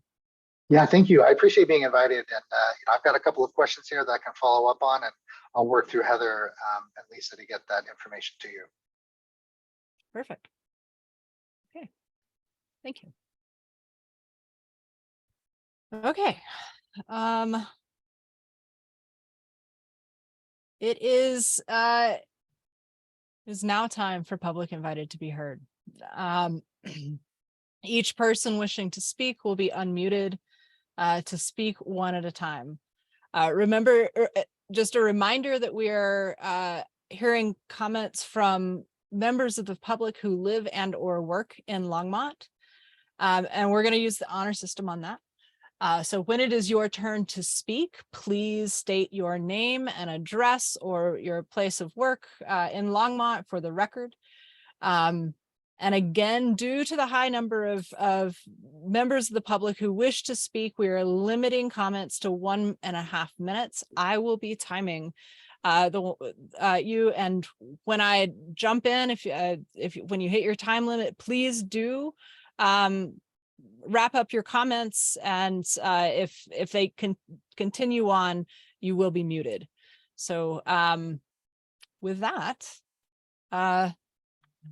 we'll open it up for the public invited to be heard. Kate, our first caller is Jeff Jones. Okay.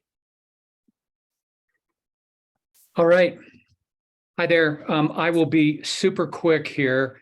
In listening to the presentation, which I thought was a lot of good info, I might think. Will you please state your address for the record? Yeah, so my name is Jeff, and I do not live in Longmont. I would like just 60 seconds. I promise I will never come to another meeting again. 60 seconds. Thank you. So EMFs. One thing that I think about is there are EMF meters, and someone could do like a before and after and actually get the data from their house, from their situation as to what they're dealing with. And having a smart meter is just more of an EMF load on the human body. And I know some human bodies are more susceptible to that than others. And my question is, so for people who have a vulnerability to EMFs and these smart meters are put in, if they start having more health problems, what do? Where do they go with that? Are they on their own? You know, I do know because I volunteered a lot in Longmont. Longmont has excellent restorative justice. And I think about that as a way to actually have a conversation, but I'm not sure that would ever happen. So thank you very much. I appreciate what y'all are doing. Thank you. Kate, next we have Kirby Cole. Kirby. I'm here. I'm Kirby Cole, and I live in Longmont. Okay.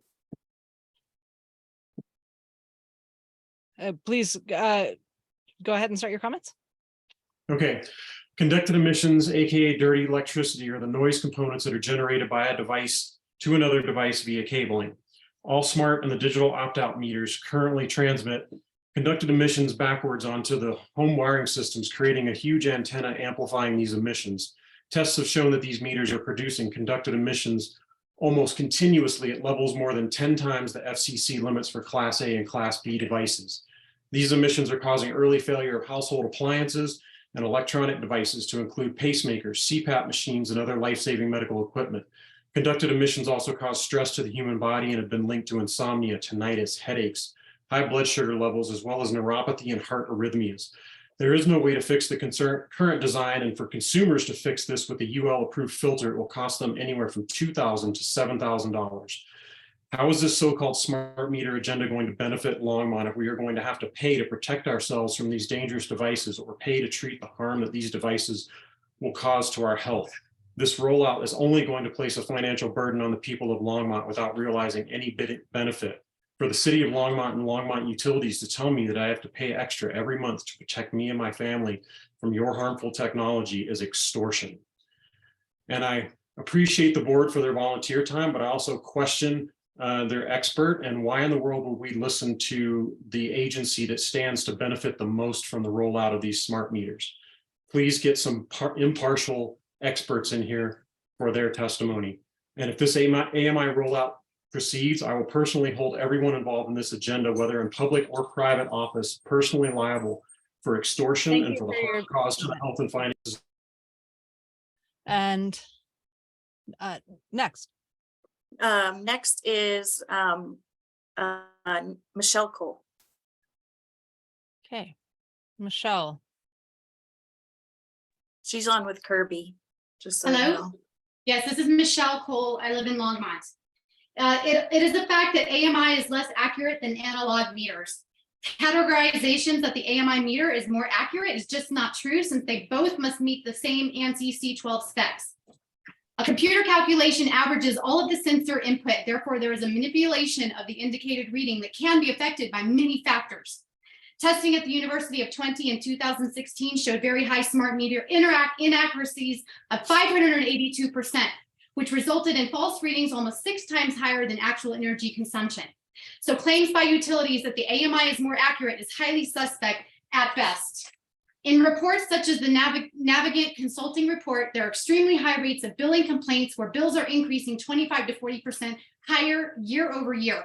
Whatever your peak use is in a 15-minute window is what you get charged for the full 15-minute window. So consumers will be billed for electricity they are not using. This is theft and fraud.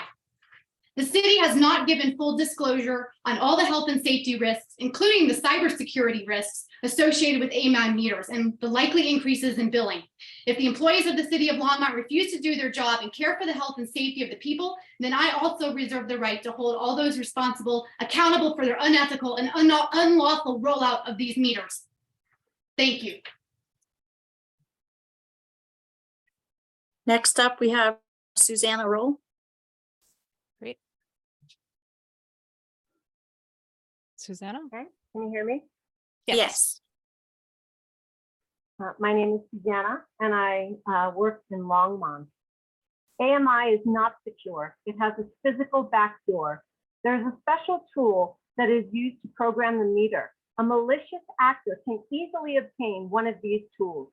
A physical connection to the meter directly bypasses encryption, allowing privacy to be violated and hacking risk. Insertion of code altering the network traffic and injecting malicious code. They can even shut down the power.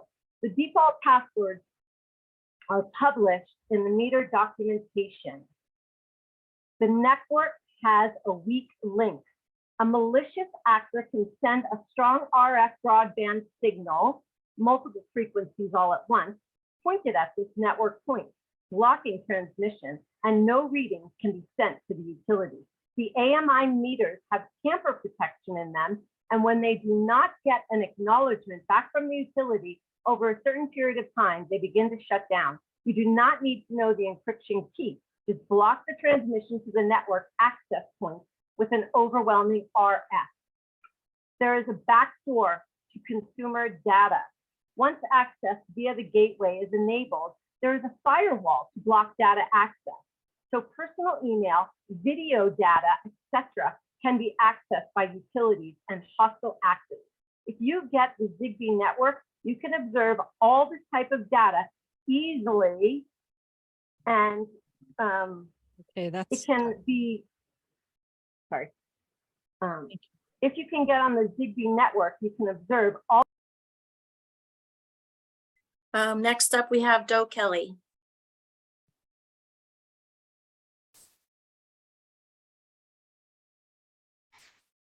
Can you hear me? yes. Okay, my name is Doe Kelly. I live on Barbary Drive in Longmont.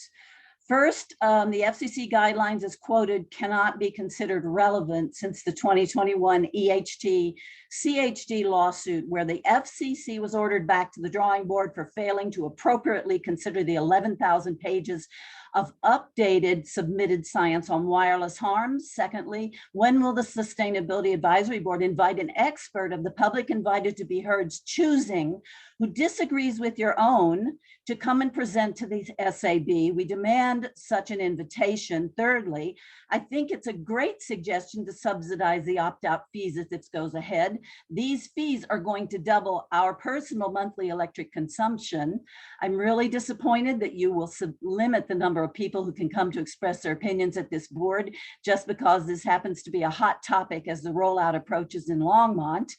As you can tell, there are tempers flaring. I'm also annoyed you told us we had a little time during Daryl's presentation to pare our thoughts down to a minute and a half when we may not have invested hours of our own time putting our thoughts as volunteers onto paper, not to mention hours and infinite hours volunteering, looking into this issue and building an archive of information on it. It might be helpful if you would consider that people such as myself and others on this call are an extended, intelligent think tank, the collective mind of at least a part of the public who need to be constructively paid attention to. People's passions on this topic ought to tell you something, that something is off here. Some of us are quantifiably injured by wireless technology, including smart meters. What's the city going to do when the lawsuits come in for smart meter injuries?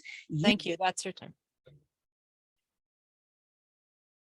Next up is Heather Myers.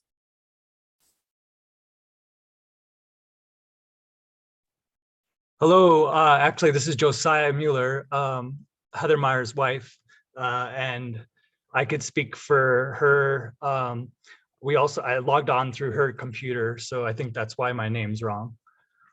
Is that okay to continue? Yes. Are you, do you live or work in Longmont? I do. I work in Longmont. Owner and operator of 1111 Electric. I'm a master electrician who specializes in EMF mitigation. Smart meters do not satisfy International Institute for Building Biology and Ecology standards for healthy built environment. The primary problems are the wireless communication with the high frequency electromagnetic radiation and the disturbing peculiarity of transients added to the house wiring called electromagnetic interference. Other potential problems inherent with the AMI meters are increased fire risks, increased electricity bills, breach privacy, shorter technology lifespan, and security. On January of this year, the 17th, I was called by a gentleman who owns an apartment complex in Boulder. They had a fire with their smart meters, and currently he still has 3 people that can't live in their homes because of the smart meter sockets are a delayed piece of material to get. They have a supply chain issue. So I've already worked on smart meter fires and had to mitigate these circumstances. Thank you. Thank you. Josiah, is Heather also with you? She's not going to speak. Okay, thank you. Thank you. Next on the list is Kimberly Edmonston. I'm not sure which Kim is. This is, there's 2 of them online, so let me just find out.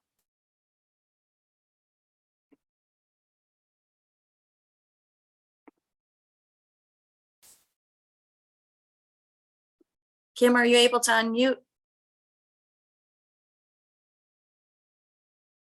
I'm not that Kim. I'm another Kim. So if the other Kim wants to speak first, that would be fine. Great, thank you. Yes, I'm Kim Edmondson. You know who I am. I email you all the time. I'm that pesky person that has allowed you to cut us out of your public comments and sharing information. And I know a lot of what I share seems irrelevant to you people because it's not directly smart meter related, but it's all part of a greater, bigger picture I'm trying to paint for you people to understand what's going on a global level.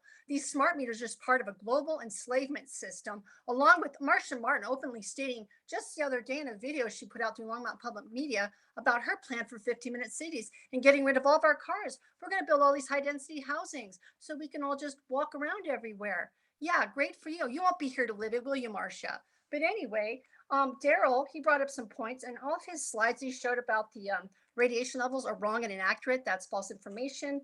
The FCC lost out in a lawsuit. They have not redone that information. Surely Daryl, being a former California resident, would know damn well about what the rate hikes happen with these smart meter rollouts. I'm sure that's part of why he's living here, and probably being on the board here, he's probably getting some kickback of different software where his meter won't do that to him. Because that's definitely a possibility with these things. They use our power, we get billed for them to transmit and send. They're not actually classified as meters. They're actually classified as computers, I found out recently. Wow, and again, you're just leading us to this global dictatorship. I don't think all you green warriors on this board understand what the UN has in store for us. We're talking a one world government, cashless society, end of national sovereignty, end of private land ownership, depopulation and population control, global social credit system, end of private transportation, restricted air travel, Thank end you. of private farm. Thank you. Next up is Bill Bathgate.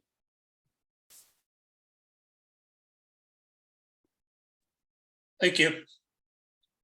My name is William Bathgate. I actually live in Michigan, but I work in the Vance Brand Airport on telecommunications issues on a frequent basis. So part-time here, part-time there. I have been involved in many lawsuits relative to smart meters against utility companies. I'm the vice president of the residential consumer group here in Michigan, where we basically protest or resist every single rate increase that's been submitted by the utilities in Michigan. So far, we've saved over $1 billion in rate increases. And it's basically, this is I see another example here in Longmont, which is a fantastic place. I've got about 40 years experience in engineering electronic systems.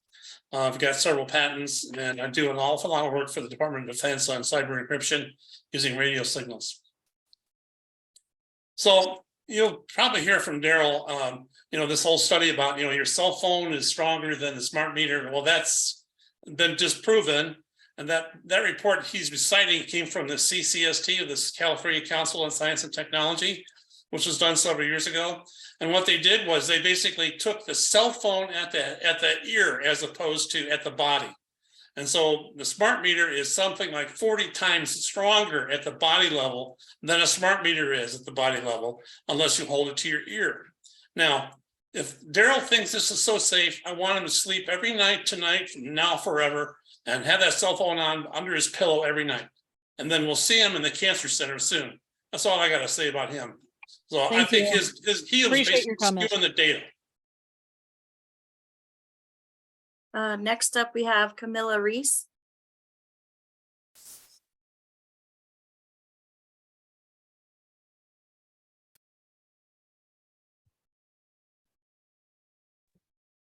Can you hear me? Yes. Okay, hi. I'm not from Longmont. I would like to ask for the same 60 seconds courtesy that you gave to Jeff. 60 seconds. Okay, great. So when I think of sustainability, I think of energy sustainability, human sustainability, and ecosystem sustainability. And in terms of the energy usage, why would you want to choose a technology that is going to be energy guzzling and when there's safer, faster, more energy efficient means of communications than the wireless meters? It's also not enduring equipment and sort of with planned obsolescence. So we published a paper 10 years ago called Getting Smarter About the Smart Grid. And we explained how, actually that's the title, then the tagline is, why are federal government stimulus programs underwriting billions of dollars of dumb smart meters for utility companies with taxpayer dollars, meters that will soon be obsolete and not integrate with or enable the smart grid of the future on which U.S. energy sustainability depends. So this paper offers a roadmap to a truly smart, decentralized electricity grid capable of integrating distributed power generation and renewable energy sources without the privacy, security, reliability, economic, or potential public health.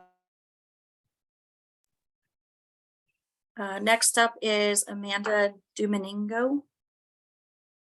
And Amanda, I'm sorry if I butchered your last name. Thanks, Heather. It's Domenico, pronounced Domenico. Thank you to the volunteer board.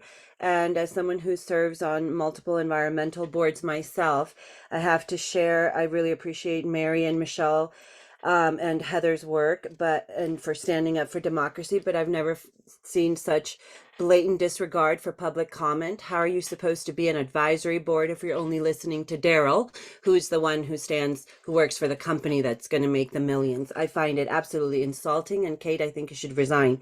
But more on that later. This is very much dirty electricity. There is no energy savings. If you want to, you should research lawsuits. You've had a few people speak on that. And Ontario, California, Oregon, plenty to be had, and plenty have been won. Folks' bills in California increased to over $1,000 a month, and that was the case of those lawsuits. This is a public health issue. This is radiation, wireless, digital members. It's vulnerability to cyber attacks, and if we've been listening to Klaus Schwab, then you should expect one. So we don't want the smart meters. There's all sorts of situations being researched regarding the Marshall fires and the use of smart meters there in the Broomfield, Louisville area. This undermines the Fourth Amendment rights, the individual rights of trespass. This is surveillance society.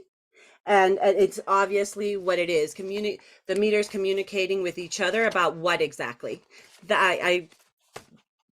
I'm done, but you'll be hearing more from our group and directly to City Council. Thank you. Next up, we have Nancy Vandover.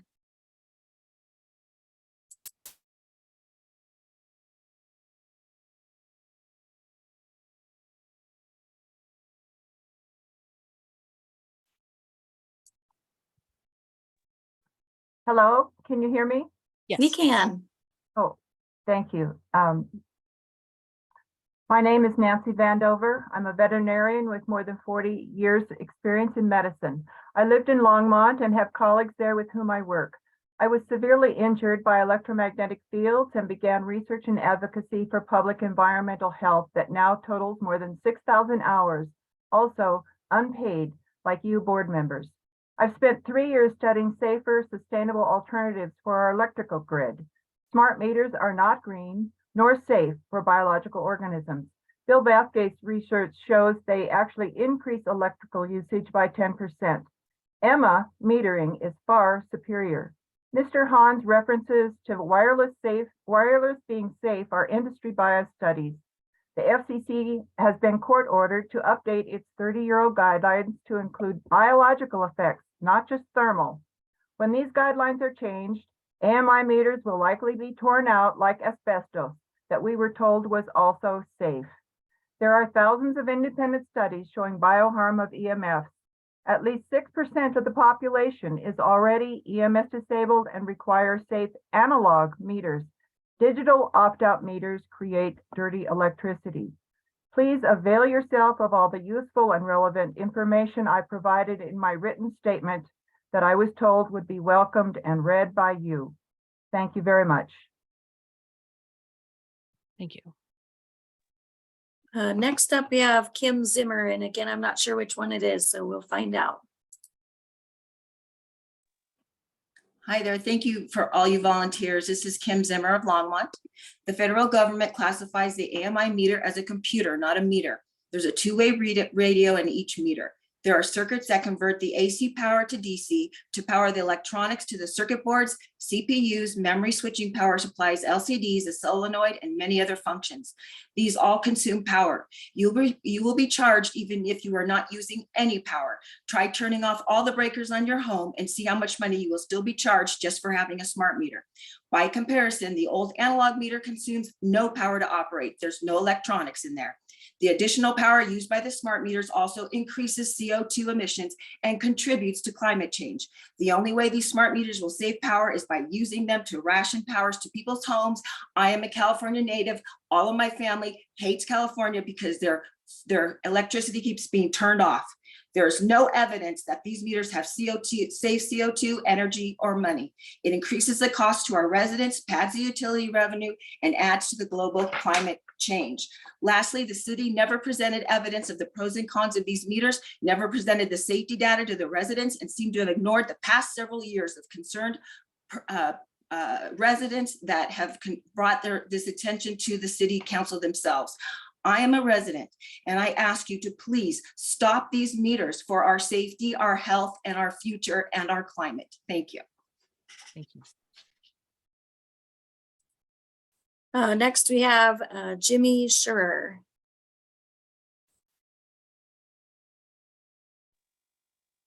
Hello, everyone. James Scherer, Longmont. I'm just gonna say everything that everybody else has already said. These are dangerous. They cause fires. They cause health issues, harmful EMF frequencies. They don't save money. In fact, it's the opposite, as you've already heard. It's really just enough of government overreach, right? Censoring citizens' ability to communicate with you as an advisory board is shameful, and limiting the comments to 90 seconds is cowardly at best. 20 people giving comments makes you guys shorten it. You should be ashamed of yourselves. Thank you, Mary, for you standing up and actually caring about the voices. Kate, Jim, Charles, you guys should all leave this board immediately. You do not deserve it. You clearly don't care about the residents' voices or their concerns. Everything that's wireless and digital is hackable.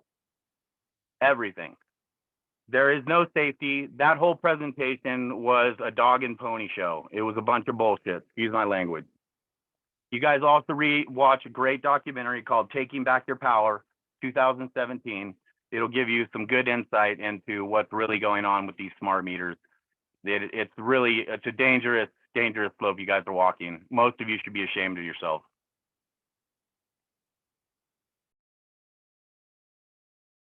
Thank you. Kate, that is the end of my list of those that reached out to me that I remember, but I do see two other members on the one other member on the list here that do you want to give them 60 seconds like you did for the non-residents? Yes. Okay. Kathleen Sands.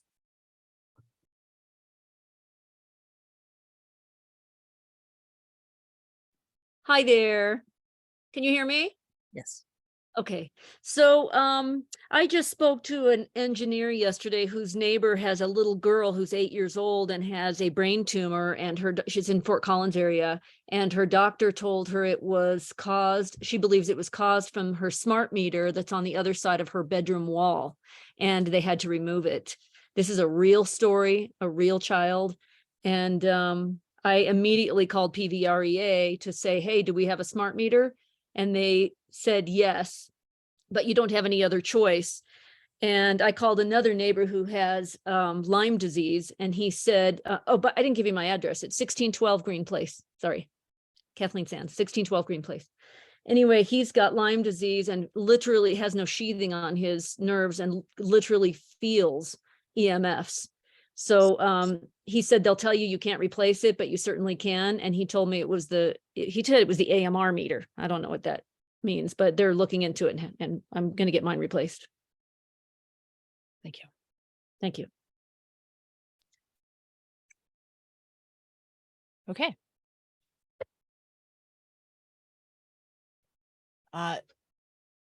That concludes the public invited to be heard portion of our agenda. Next item is other business. I don't see any, and we'll move on to items from staff. Lisa.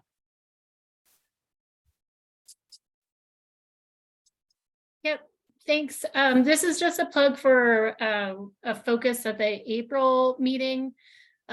Just with all the stuff that's come up, I thought it would be helpful to just have a conversation around when or if something offensive or otherwise inappropriate comes through, whether it be through the public invited to be heard process or whatnot, that we have some tools as a board so people feel empowered to address those things in the moment, and that we can have productive and responsible or respectful conversations with each other.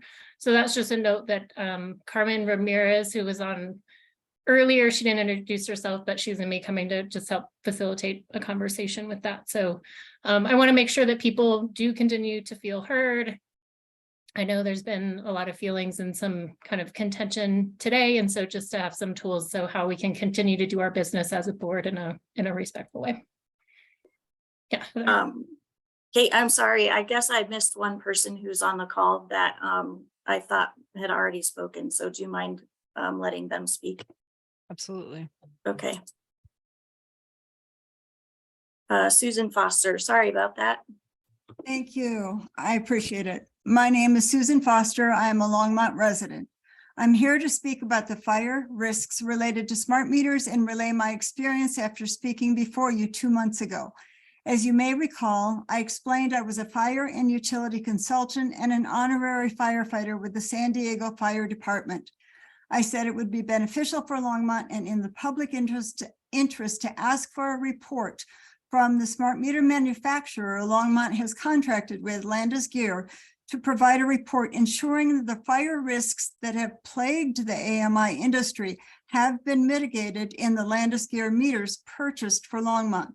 I also suggested releasing any report from Landis+Gyr proving energy sustainability would indeed be met by 2030. My suggestion was met with a comment by Councilmember Martin picked up on an open mic. The council member said something about falling down the smart meter rabbit hole once again. This is an alarming reaction to somebody bringing up the legitimate issue of smart meter fires and the legitimate issue of whether or not smart meters get us any closer to energy sustainability by 2030. Because of Councilmember Martin's comments, I decided to submit a public records request to the city. I asked for both reports just mentioned and a conflict of interest statement for all members of the City Council and the Sustainability Advisory Board, plus emails regarding the Landis+Gyr deal. I received an email that the bill would be over $16,000 to fulfill that request. I then narrowed my search twice for the two reports. Thank you.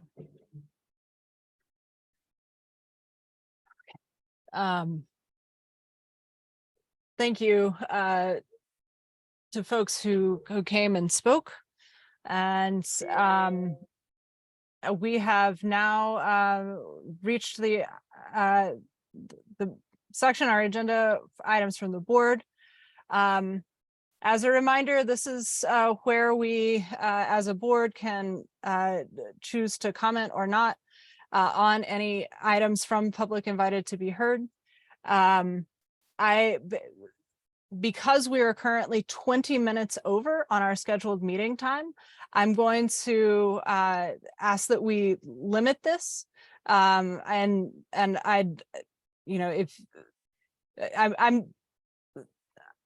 my goal is to have us adjourned in the next in 10 minutes, and we can table any further discussion to a future board meeting. But I would like to open the floor if folks have comments, thoughts on anything that has been said thus far. Jim. I actually had something I wanted to bring up, but it has nothing to do with what was discussed during the public invited to be heard, which was that I read recently that the guidelines for what can be composted in Longmont are changing. And I just wanted to make sure that that was also on our radar and how that's going to affect our zero waste goals. I didn't know that it was in the works. I'm just kind of curious. It seemed a little bit abrupt, and I was hoping that maybe as a board, we could advise some ways to help us get back to a place where we can actually keep composting things, maybe whatever. So that was actually just something I wanted to bring up. That. Thanks for bringing that up. Lisa, I see your came on video. Yeah, thanks, Tim. I'll just say really quickly, and then I'll just flag that for a future meeting because I really appreciate you bringing that up.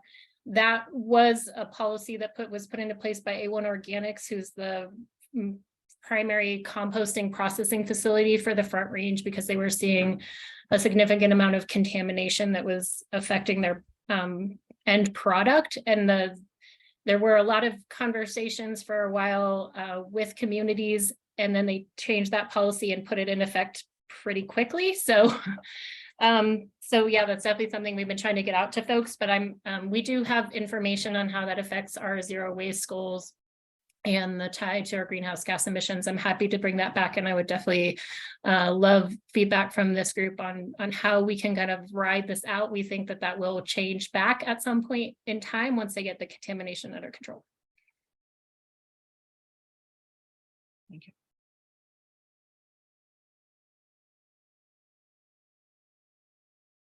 Thanks for that. Other thoughts, questions? From the board? Yes. I'd like to invite all of the members of the public who have spoken to email me the research that you cited and the lawsuits, as this is an ongoing area of interest of mine. And I would like to make sure that any advising that I give to the city of Longmont be in accordance with the best science, not the captured science. So thank you again for your research and your time and your preparation. Thank you.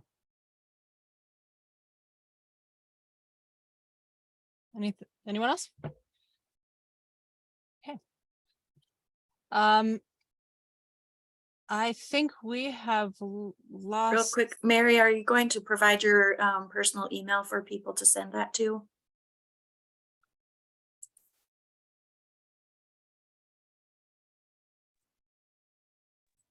It is GREENEFYRE@protonmail.com. Thanks. Thanks for flagging that, Heather. Okay. I think we've lost Marcia, so there's no update from council. We'll draw everybody's attention to the informational items that were included in your board packet. And with that, we've reached the end of the agenda. Is there a motion to adjourn? I will move to adjourn. Second it. All right, all in favor? Aye. Aye. Okay. Thanks, Thanks, everyone. Kate. Great job. Thanks. Thank you. Everyone. Thank you, Kate. Bye. Good job. Thank you.